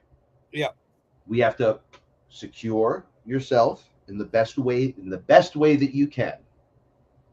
And then go inside, be aware, like when you go out on the street, you gotta be aware, but get to work and do your own shit, right? Don't try to do too much. You're gonna overtake it. Now you're not gonna want to do anything, so do less.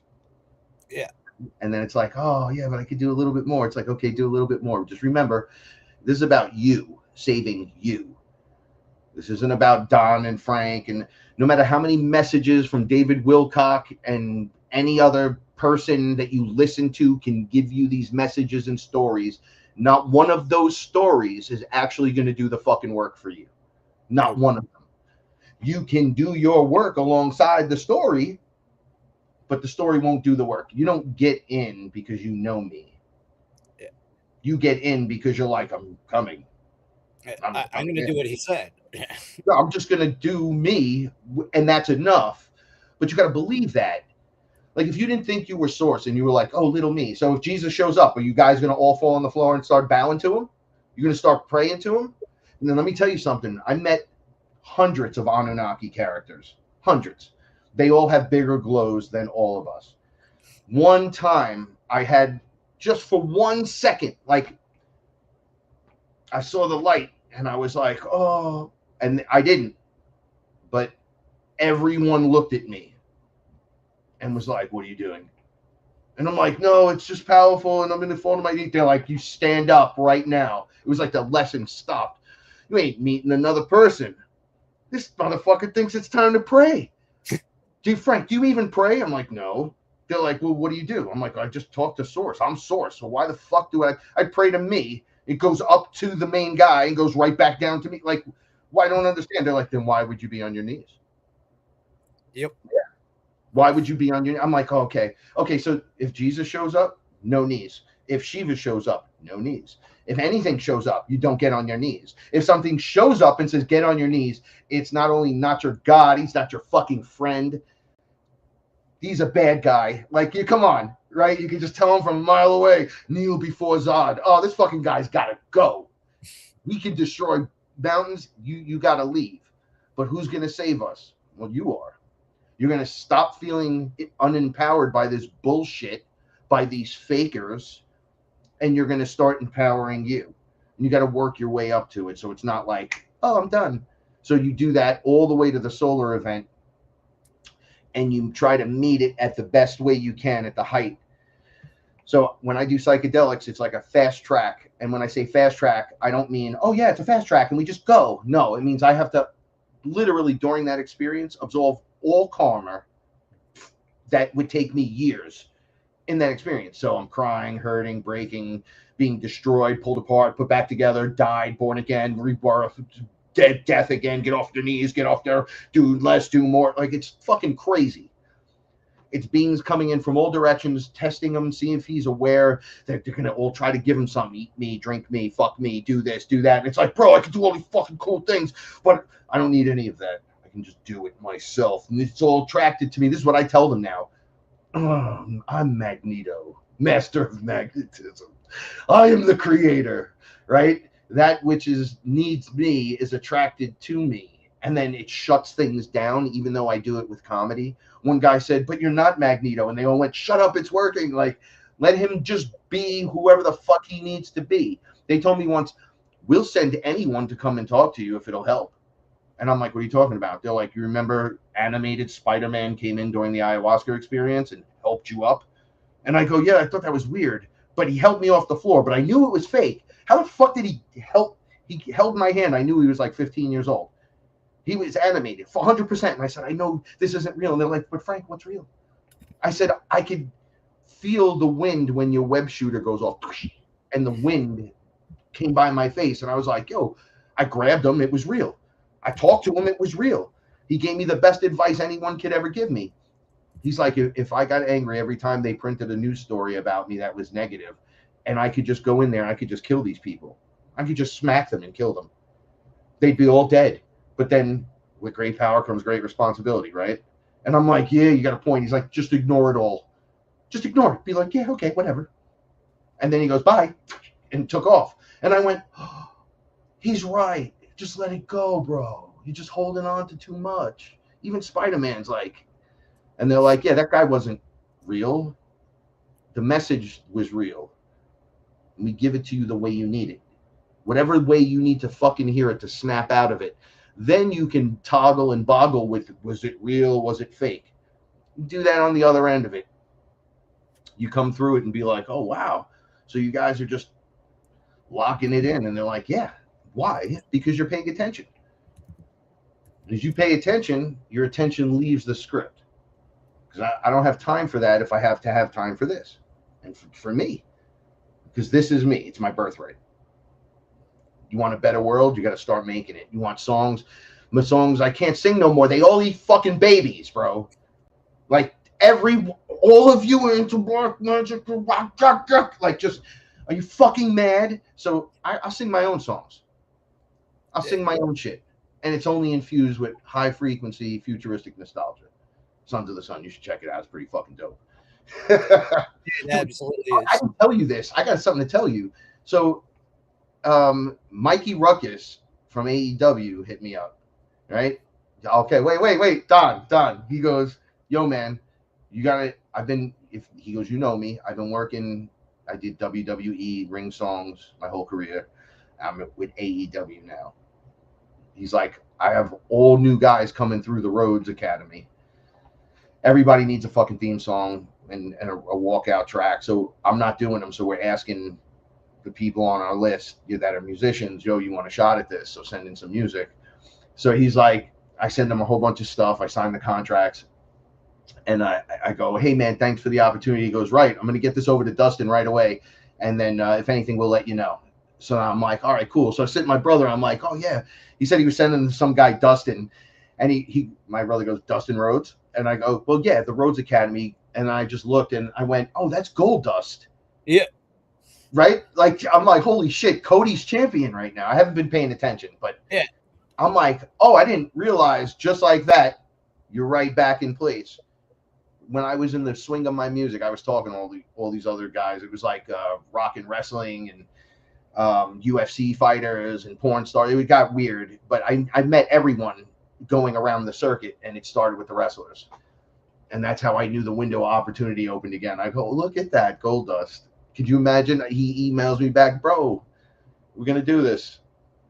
That'd be fucking sick. And cool. Kyle is waiting for my wrestling nerd to freak out, but I'm not going to do that on the air. But I am going to nerd out right here.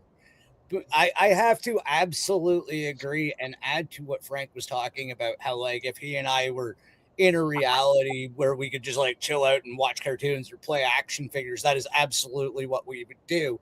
And I think that leads to something else about ignoring the script too, because like even the family you're saddled with doesn't mean shit.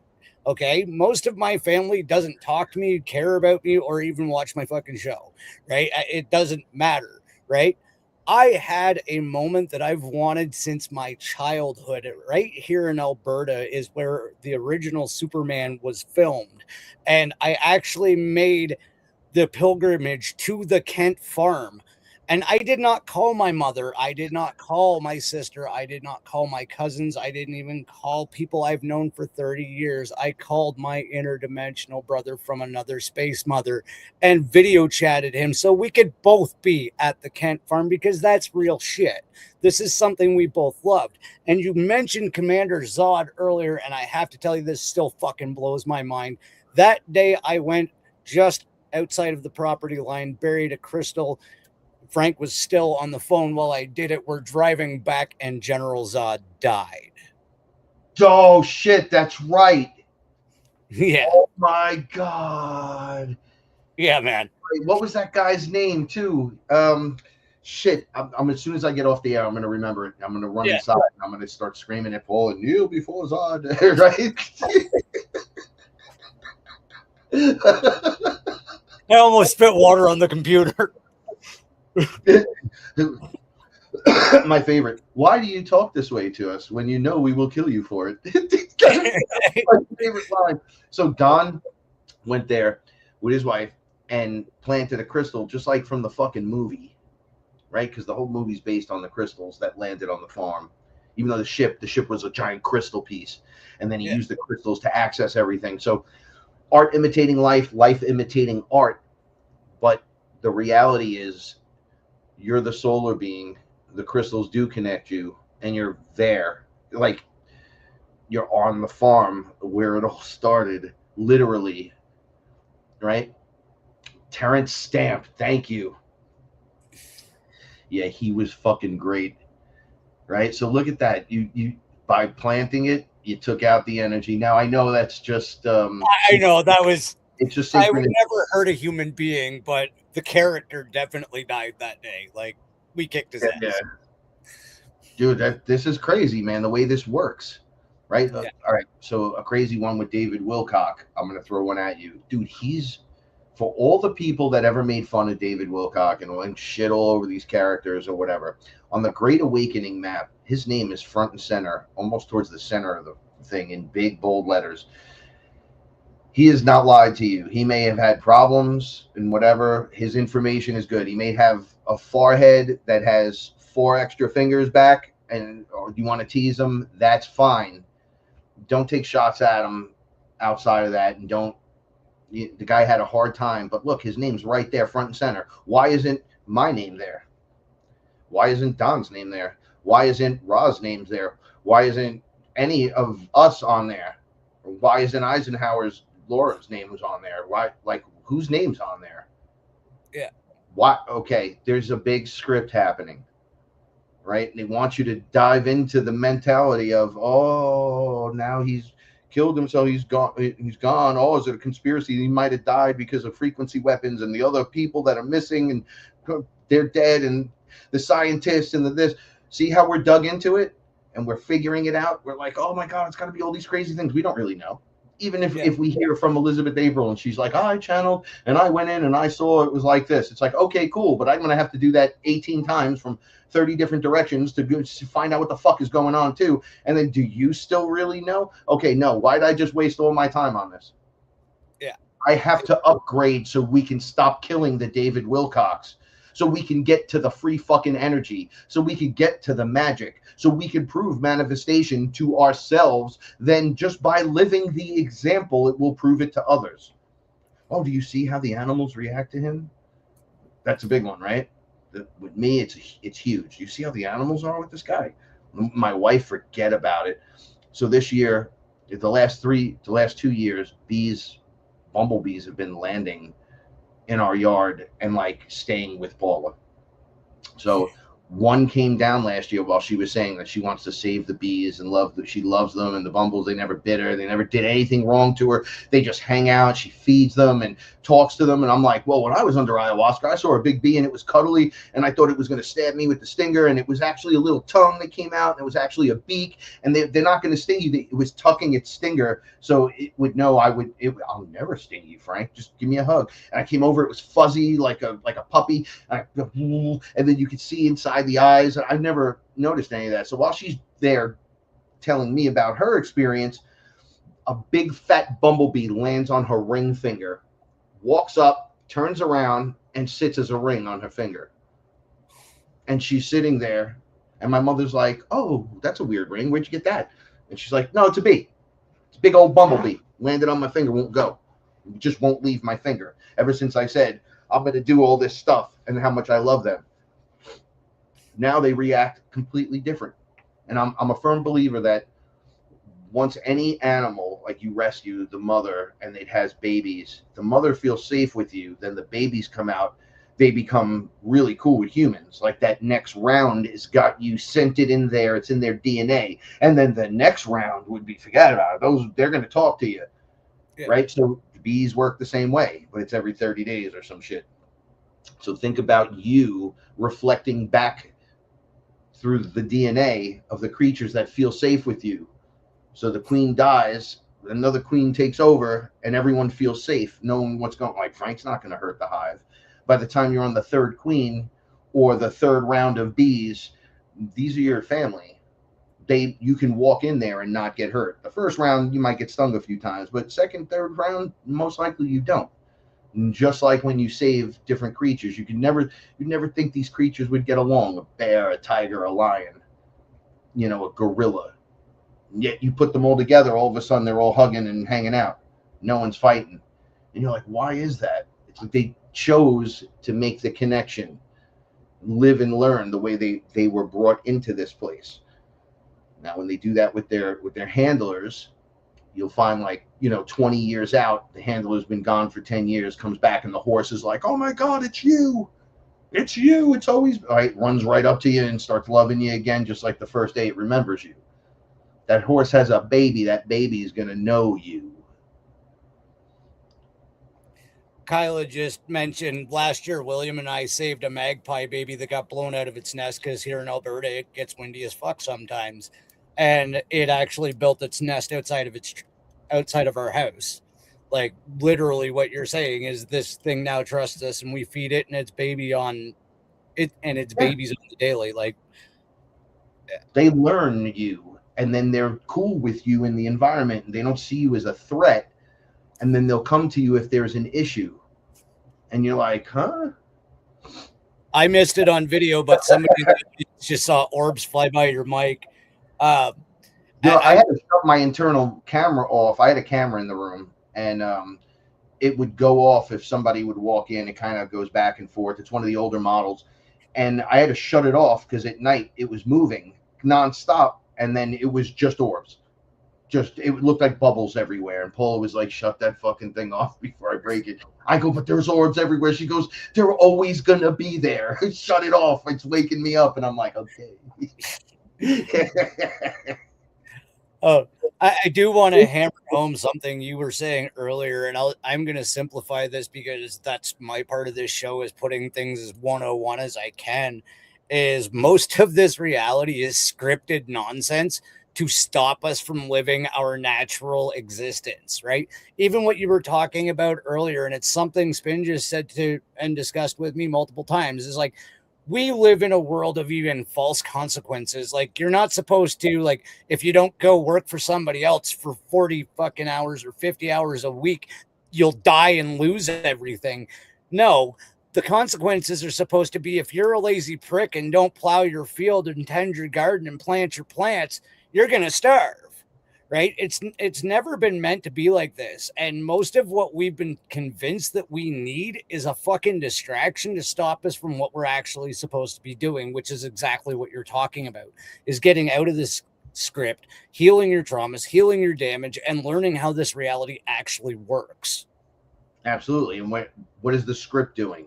It's not giving us any of that information. The script gives you none of that stuff. It gives you some shit that'll make you go down a rabbit hole, and then you'll go, oh, okay, maybe, maybe not. I'm like, but did you ever experience yourself? And it's like, what does that even mean? You ask somebody, did you ever experience yourself? I have. It's experiencing source. I'm like a baby source. So seeing myself at that level, I was like, oh, so it changes you inside and out. It's like, well, that's me. I better own up to that. That's a big deal. I'm a big deal. You're a big deal. We're big deals. They taught us we weren't big deals, right? You can humbly be a big deal. Be like, bro, that's source. And it's like, yeah, but I love you. See, it's very simple. It's very simple to be. It's like, yeah, but you're source too. Yeah, but I love you. Oh, look at that. We're great. Yeah, you're pretty fucking great too. Look at you. You're glowing. You look fucking awesome. I love it. I love the hat, the beard, the face. Oh, look at your bald head. It's shiny. It's nice and round, and the beard nice.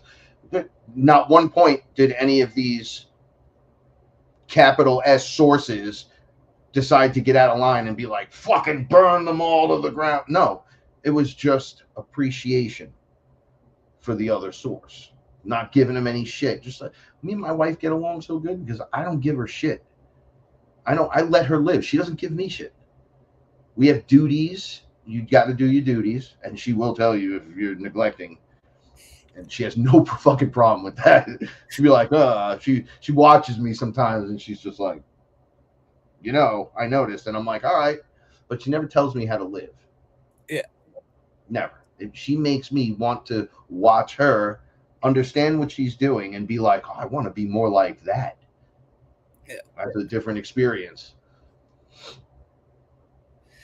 And that's exactly the problem. Yeah, I was agreeing with Shell too. Is there's too many people definitely focused on the script, and even in this community, or group of people, however you want to say it, like you have people like how I came into this, like the secret space program. You have people that get stuck there, and is it real? Yeah, I can say that from my own experience. I had a multi-dimensional conscious experience with another point of my existence. I know, remember, felt all of those experiences. Does it fucking matter? No. There's one with flat earthers when they yell at me, but the earth is flat. I'm like, but it's not. But arguing it with you isn't going to make my day any brighter. Yeah. What am I going to do? Insert my truth over yours while you're screaming at me that it's flat? At the end of the day, does your flat earth or my round one mean actually fucking anything? No. Nope. Nothing. So it did nothing. Yeah, but your awareness done nothing.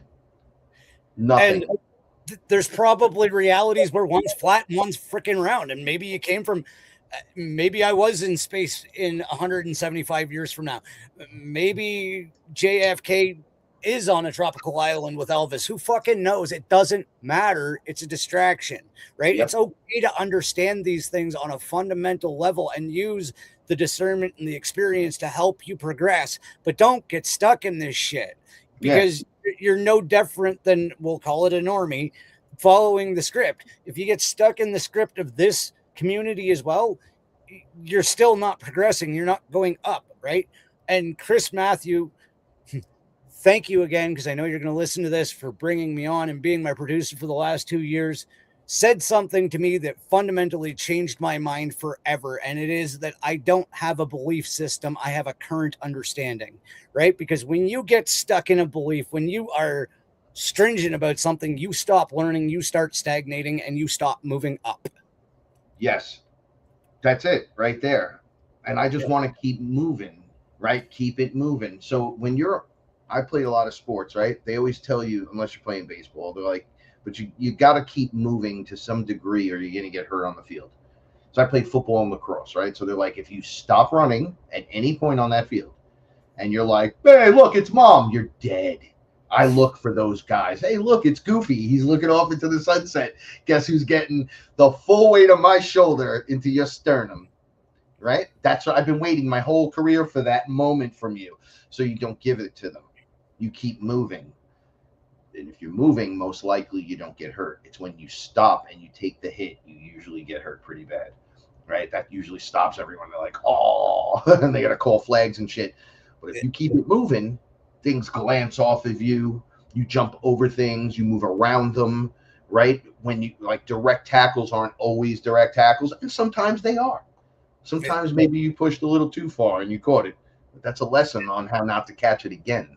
You're like, oh, bro, the demon dog's at the fucking front door. So when that door opens, it's going to come running out. So guess what? Get me my musket. Right? Now kick the door. Kick the door. You brought the bear spray, right? We're waiting for you now, sucker. Right? You got to learn to do that. Got to learn it. You have to learn. I had to learn at this lifetime with money. Money did not find me readily. And then when you have it, it's like the tighter you squeeze it, I'm going to hold on to it forever. It just flies right out of your hand. And then you're like, no, I'm not going to hold it tight. I'm just going to, and then it's like, well, you got to fix your teeth. You live in New York City, so it's going to cost you $5,000. And it's like, but I need that money. It's like, for what? It's just sitting there. You got to learn to let it go so more can start to flow in. And I always had this fucking grip on it. I'm telling you, the minute I let go of it was October. I think it was like the 16th. It was like a full 7 days after I died or some shit. It was on the 9th when I died. And I let it go. I had screamed it out of me. And that's what caused the death. So when I came back, it was just, where's my stuff? Oh. And then the other guy was like, who's doing that? Who's reacting that way? I don't feel that way. And it was the body, the ego's attachment, like flailing. But you don't know. And he was like, what do you mean I don't know? I've already done this, dummy. It's like, we're going to take control of this vehicle. It's going to take a minute, but it's going to work. And I overrode my programming. For every no it told me, I told it yes 70 times. Don't tell me what to fucking do. Right? Oh, but you're afraid because it's no, I'm not. But this is going to, no, it's not. But he's going to walk right through the door. And something's going to happen. Let it fucking roll, bro. I'm not afraid of the boogeyman. I catch you peeking in my door, I'll get up and I'll punch you in your fucking face. I watch these horror movies, dude, with like, they're at the door and they kind of go, and they scare the person. I'm like, oh yeah, I will go to that door, open it up, bitch, bop, bop, bop. I'll be like, break yourself. You know, you're getting the cake because you're not doing that. I'm learning to just not suffer the, oh my God, which was my whole life. The fantasy. It's in the sky. No, I'm not doing that no more. Look, it's The Rock. John Cena followed you. Like, I got to stop. Like, enough. Look in the mirror at yourself when you're a rock star. Like, just enough. Stop that shit. And then now I'm like, it just happens and I go, okay. And now I could react in it rather than being some fool with my goofy mouth open.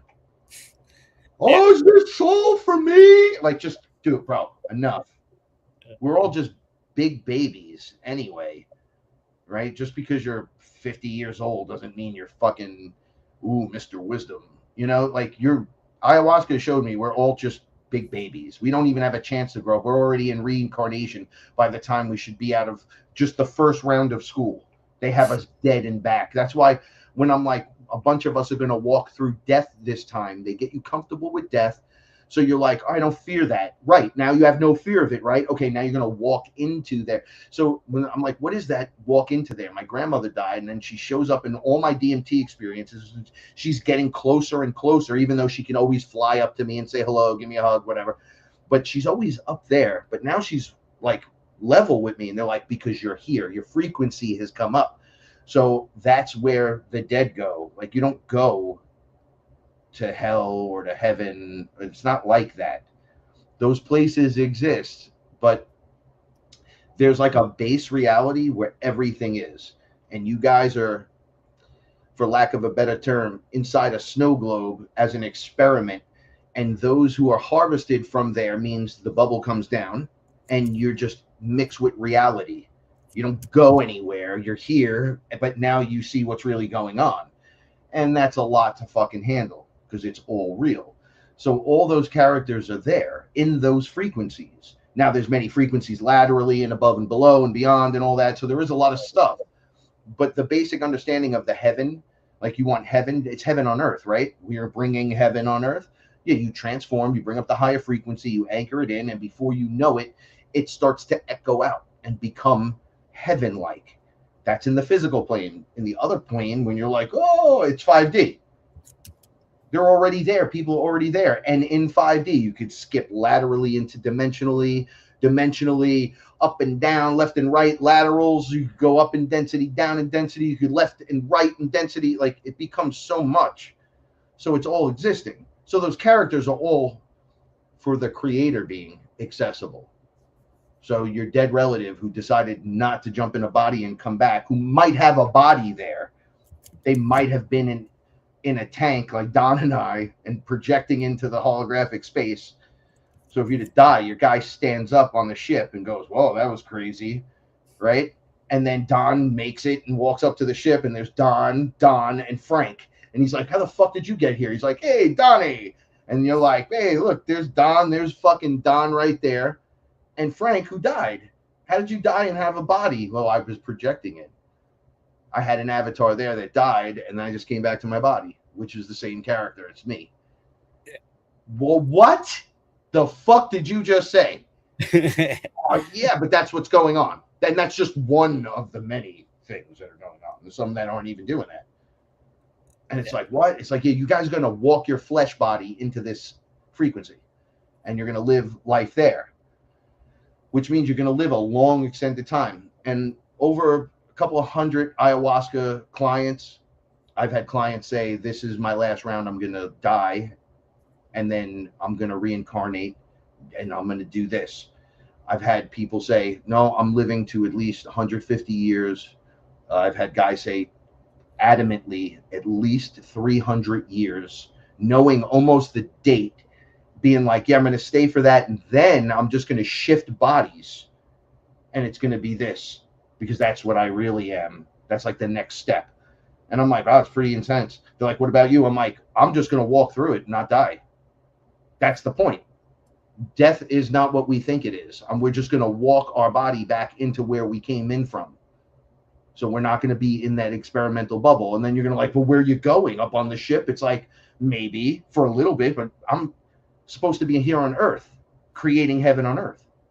I know those are just flimsy terms, but you know, you get your 5 acres and I get my 5 acres, and we create loving stuff on it, and then we meet and we match and we hang out and we live. Life gets more life. It's not supposed to get more death. No. Only inside the 3D thing is it gets entropic and all that weird shit. Oh, we got to go forward to die and to death to be reborn. Yeah, okay, that's cool till you get to this level, and then you don't do that no more. Then you're kind of in charge of your own shit. So how are you going to get there and pay attention to it if you're too busy worrying if the Strait of Hormuz is, oh my God, and the gas prices? It's like gas prices has nothing to do with that. What the fuck?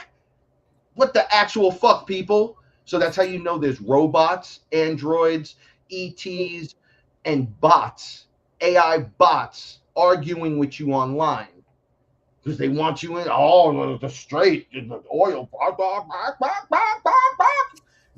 You literally, I don't know how you became a multimillionaire person, because you're literally retarded.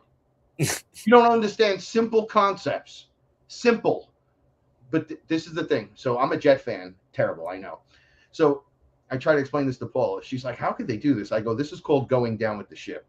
So you lie, cheat, and steal all the way to the end, even if it doesn't help or whatever. You're just like, fuck this, I'm going all the way. And it's like, well, who does that? I'm like, well, Jet fans do it every year. We fucking do it. And I'll tell you in every conversation at the beginning of every year how the new quarterback is fucking, man, he's going to score 500 points. He's going to be better than Dan Marino. We got the best 1-2 punch technically on paper. We got 6 DBs and 12 TBs and 58 TDs. And they'll go, yeah, but your guy sucks. And we all know it, and you know it. So shut up. Jets suck. And then I go, all right, we'll see what happens during game time. And they lose every fucking game all the time. And I sit there and go, well, it was the best 1-2 on paper. And then they'll go, the Jets suck. And you'll go, Jets are the fucking greatest, bro. So that's the amount of silly you're dealing with. Now, I know what's going on with the jet stuff. Like, I just joke with that, but that's what it is. It's like, well, I'm a Democrat, so it's like, yeah, but communism. Yeah. Right? It's like, yeah, but, and I'm like, yeah, socialism, communism. You live in America. You want that? You go to fucking Cuba. You go to Russia.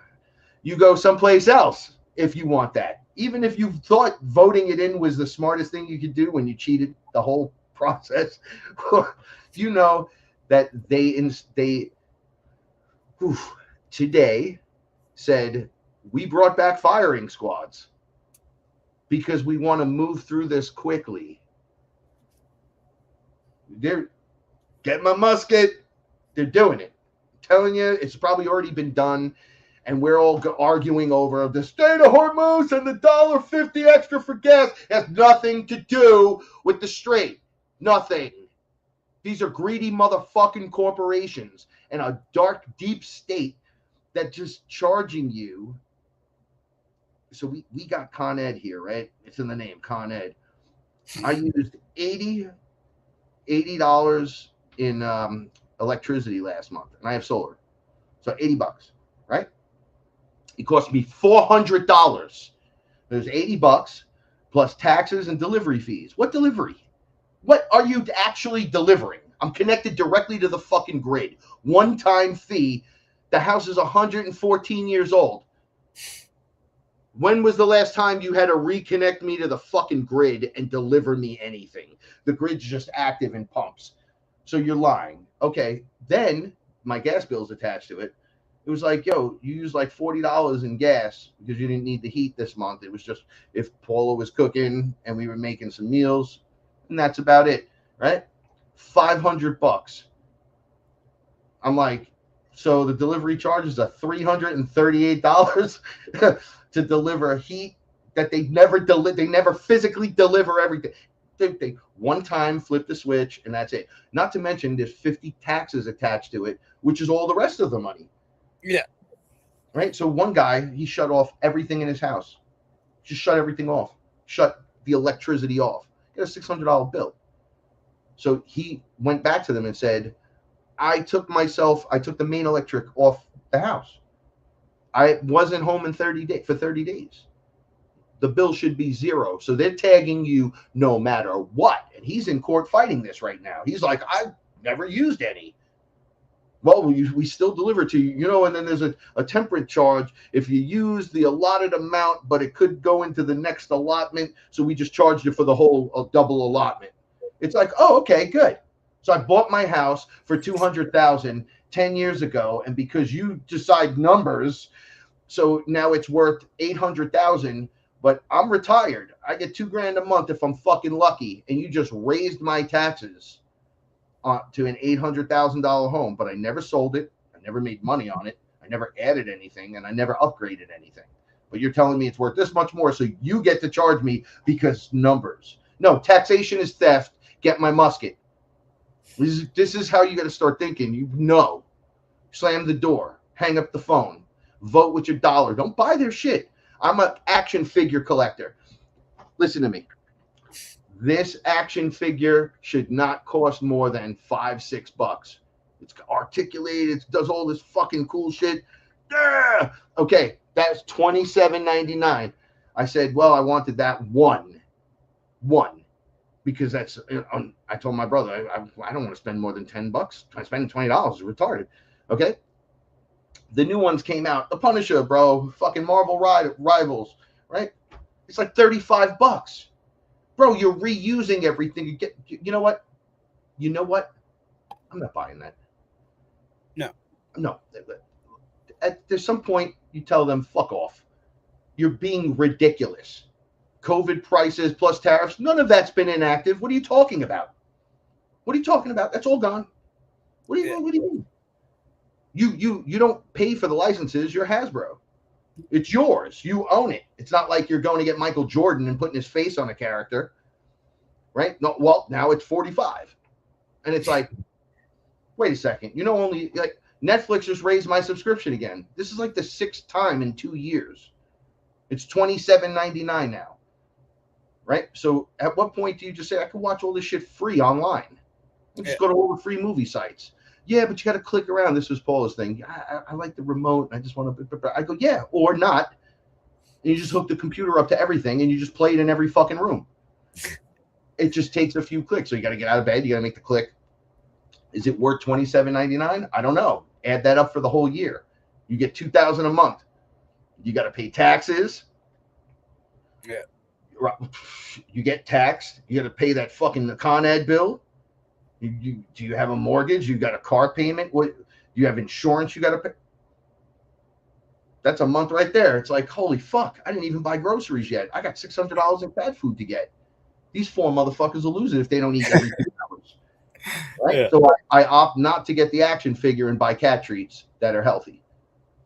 Right? And it just slims down. And it's like, okay, well, if they do something with the cat treats and they put poison in those fucking things, no more cat treats. We figure something else out. Yeah. The answer is, I'm no longer giving you the money to hurt me. You can go fuck yourself. And there's nothing wrong with that. I'm just like this because it's me. But you can be like, well, the answer is no. Frank likes to tell everyone to go fuck himself. But I prefer, nope, go away. Bye. Yeah, that go fuck yourself is literally stopping following the script. Because you're supposed to do it. Yeah. Right? I'm supposed to feed my dogs the store-bought shit, not do what I just did this afternoon and spend $110 on dog food from the butcher, because who feeds their dogs $110 worth of dog food? Because that's insane. Well, people that don't want to poison their fucking pet is... Yeah, and they'll go, but dogs, but they eat and they shit. And it's like, well, so do you. Yeah. Right? Like, you want to be happy and healthy, or you want to die in 2-3 years? Or you want to get 20 healthy years out of someone? What do you want to do? You want to at least try? Or no, we're just going to drink right out of the fucking faucet. Oh! And then wonder why look, I'm glowing too, but why are you green? Oh, he has radiation poisoning. So I don't want to keep you too long, and we've already gone 2 hours, but Ella has asked a question, and I do want to get to this before we go. Hey, Frank, can you talk about your experience yesterday in the teachings? She had asked about the teachings earlier, and she wants to know about your experience yesterday. My experience yesterday? But I can actually go back. You have to be more specific. Does she mean my mushroom trip? Hold on. I already mentioned a few things. So shout outs to Della and Joe, by the way. They're pretty awesome. Yeah. They're pretty fucking amazing people. Hold on. Thank you, Don. He mentioned yesterday during texting that he was going to talk about the crazy teaching. Dude, this is the crazy teaching. This is the crazy teacher. You have to walk away from the fucking script to be able to do this. You have to be able to mind you and know what's going on and ignore it. You have to be able to say to yourself, not today, we're doing this. Creation is more important. Love is more important. Being kind is more important. I don't have time for this shit or that shit. Like I said, this whole thing reverts back to the solar event. But I'm also tip of the spear in this, so it's also acquired taste because people like the story. Frank's fucking nuts. Well, who else is going to do what they're going to here to do, right? Like, I'm not here every day blowing smoke in everyone's ass, going, hey, buy my book. It's all in the book. Hey, go here or come to me for ayahuasca. Oh, I'm like the A-team, bro.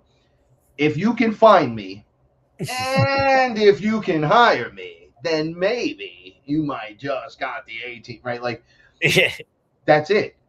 I'm out here doing my work, which is what people would say, oh, you're out doing God's work. No, I'm doing my work on me.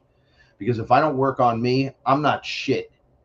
I'm just regurgitating everything that everyone's saying, and I don't follow everyone to say the things that they're saying. Like, I heard David Wilcock and Corey Good back in the day. Everyone's like, even Corey Good's a bullshitter. He's a blah, blah, blah, blah.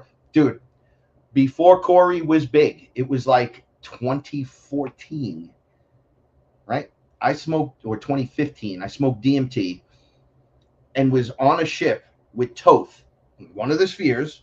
Corey was there. He looked like he was drugged out. I told this on, I think it was episode 2 on the show, or episode 7. So I don't know. It was from the first season. And I said, oh, another human. I didn't know his name was Corey Good. I had no clue. He was drugged up. He was with Blue Avians and some brown. They were like security with this man and woman who were blue. And they were bird beings. And they had feathers. And the feathers were like our hair, but little feathers. I went up to her. I said, but I thought he was human. He's human, so I thought I could talk to him. And she goes, did you see what you look like? And I was like, well, I'm human. So I saw myself in the reflection. I was the light being. I ran up to him and was like, I'm a human too. I probably scared the fucking shit out of him. And they were like, you can't do that. They were like, he's got a specific job to do. But just like my beef with Chris Geo, right? Everybody's like, oh, Frank and Chris used to be best friends. Right, until we weren't. Then I'm on the ship with his higher self who's projecting in, right?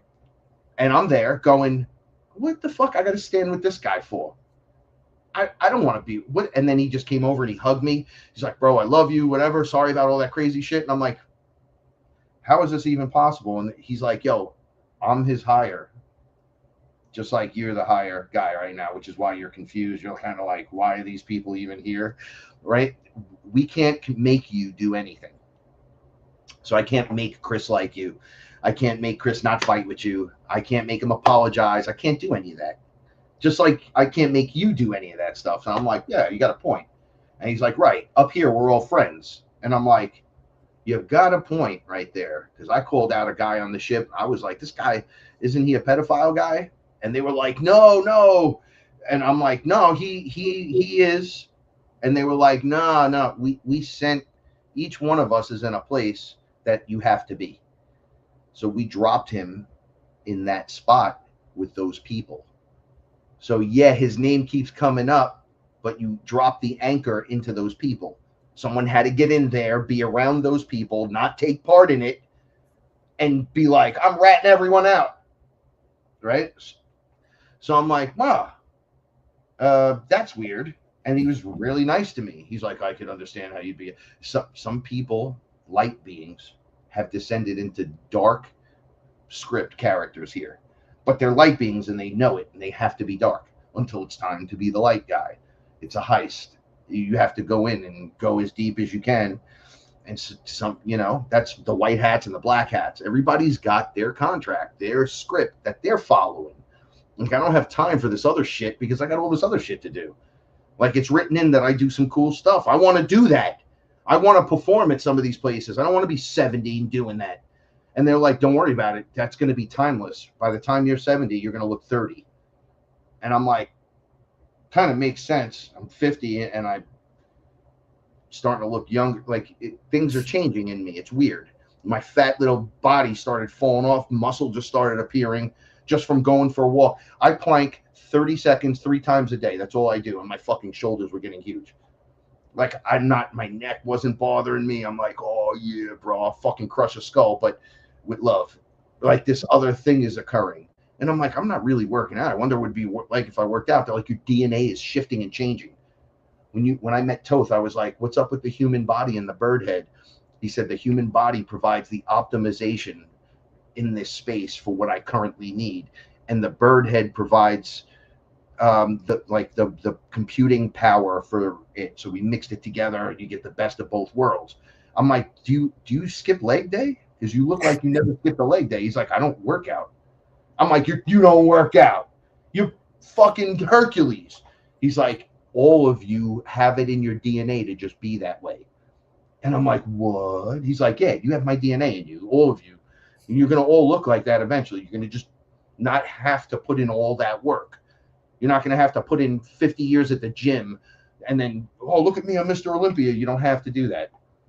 You'll start to just get the structures in the DNA sequences will just line up and your body will turn into that, which is what it's supposed to be. 2-strand, you could get fat, lazy, you could fall behind, you could just be a mess and totally fall apart. When you start activating your DNA, things start changing and moving. You start growing and distorting and springing up and releasing all damage and then bringing it down and feeling lighter and cleaning all that out and then doing it again. And it's like non-fucking stop. I know we've had this conversation before, and I have not done Sit Up One, and I love to watch television. Well, movies, I don't watch TV. movies that I've chosen, and I can tell you I'm experiencing a lot of the same because I haven't done sit up one and damn near have a six pack, and I got two. Well, I can see it in you. What the fuck is going on? I go, I don't know. I haven't done one thing. yeah. I can say this in all honesty. I've told people about my alcoholism and my drugs and shit. I actually did steroids for a while too. I spent like 2 years in the gym, but guess what? I'm fucking stronger now than I was then, and I look better. And it's because it's natural. It's a shift that's going on when you start doing these things. When you age like fine wine, Don, that's it, right? You grow into that character, the world's most unique individual. Right? You're like, look back at me and love me. The other day when I was on mushrooms, I said, you could all fuck off if you want. I don't care. Look at me. I'm beautiful. And everyone started clapping finally. They were like, he finally said it. I'm like, well, you know, handsome, whatever. They're like, no, you're beautiful. And I'm like, yeah, I am beautiful, ain't I? Right? And they're like, that's how you do it. You're humble, but you're like, I am beautiful. You're not going to argue it. Doesn't matter that you're missing a tooth. It doesn't matter that you put on a little weight. It doesn't matter that you accidentally shaved your mustache off last night and couldn't fix it. It doesn't matter. I'm still beautiful inside and out, and there's nothing nobody can say or take that away from me. Now, that being said, you're beautiful too. See how that works? Nice and easy. Simple stuff gets you into the next round. That's it. Do less, do more. Right? Absolutely. Well, Frank, this has been another amazing freaking conversation, and I know you have a lovely wife that's probably somewhere in the house waiting for you to stop talking to your buddy here in Canada, so I do not want to keep you all night. I appreciate you, and I appreciate your time. Is there anything else you want to close out on before we take off? Yeah, just take your time and love yourself. It's not a race. You are already a spectacular, beautiful being on your own, right? You don't even need me and any of the things I said. Just know that you're beautiful and that's it. You're here and that's enough. But if you ground, meditate, breathe, and remember that stuff to stay relaxed and observe and not get involved when you're not supposed to, and do the things you are supposed to do, your highest creative abilities to bring beautiful things into this world, you'll find yourself in a better position than you would if you got involved with all the script. So walking away from it, just acknowledge that it's there, understand that it's there. You can even take the trip down the rabbit hole, but don't stay.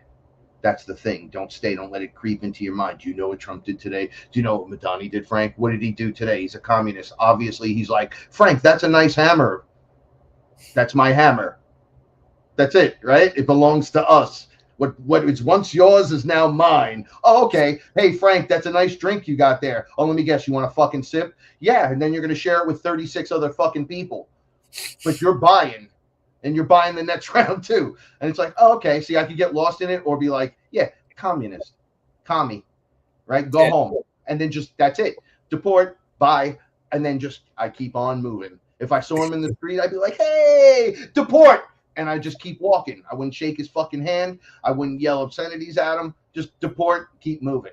You're not important enough for me to fucking lock in on like that. Yeah, but look what he's doing. Oh, there's better men than me out there doing things about it. I'm in my fucking bedroom that looks like a 15-year-old bedroom. I have fucking a $400 Galactus action figure that's like fucking 3 feet tall, right on the other side of this camera, right next to his $300 counterpart, Robot Sentinel, with a hiss tank that's big enough for all of us to take a ride in. 15 years old room, 15 years old. What the fuck am I going to do about it? I got to transform in this place. I got to keep my heroes close to me, and I got to do that kind of stuff that would make me proud. Wow, he went there, he created music. People started singing along, and those people, it did something for them. It worked. Even if it was just a little bit, oh, I like that beat, or, oh, bro, that verse, that word, the way you said it, I don't care. It's all beautiful. You entered the system one way and you left stuff in the system as a thank you that was beautiful. You grew things, you did things, you love things. That's what's up. That's all you got to do. Oh, and if there's something you have to do though in this world, I swear, and I don't mean to say it like this, but there is one thing where I have to tell you and you cannot tell me about. You have to go check out Sons of the Sun's music right now. It's fucking awesome. SUNS of the SUN. So Sons of the Sun music, check it out. Don, thank you so much. Spinja, I love you guys. Thank you for having me. Chat, Fearless family, everyone, shout outs to you. You are the one. Make it happen. Let's do this together. And then we'll catch up on the other side, man. We're going to have so many cool stories to tell everyone. We're going to show it to them. We're going to fucking do amazing things. We're in the future, bro. We're going to have, bro, Don, flying motorcycle bikes. Come on, bro. I'm flying. Don, I'm bringing it in. I'm dropping in on you. Free energy devices, right? I'm going to teleport right to you. Don, I was so scared to walk through that thing, but I saw the farm and I was like, I'm coming. And then I just walked through and I'm here. We're going to do amazing things and it's going to be beautiful. And UFOs, and inner Earth. So get ready. And there is one warning from Spinja here. Caution, their music can be hazardous to your speakers. Yes, it can. She hasn't blown the ones in the new truck, so I'm grateful for that. But I have to say, and I hope more people start saying this to each other, because here's a grown man going to say it to another grown man. Frank, I absolutely fucking love you as a human being, as a brother on whatever level we know each other. And I truly want to thank everybody that was in the audience, participated, and that listens to this in the future. And like I always say, if you guys can go outside, please do, because it's a lot better than sitting in front of this screen. And I love you all. And remember, the universe rewards bravery.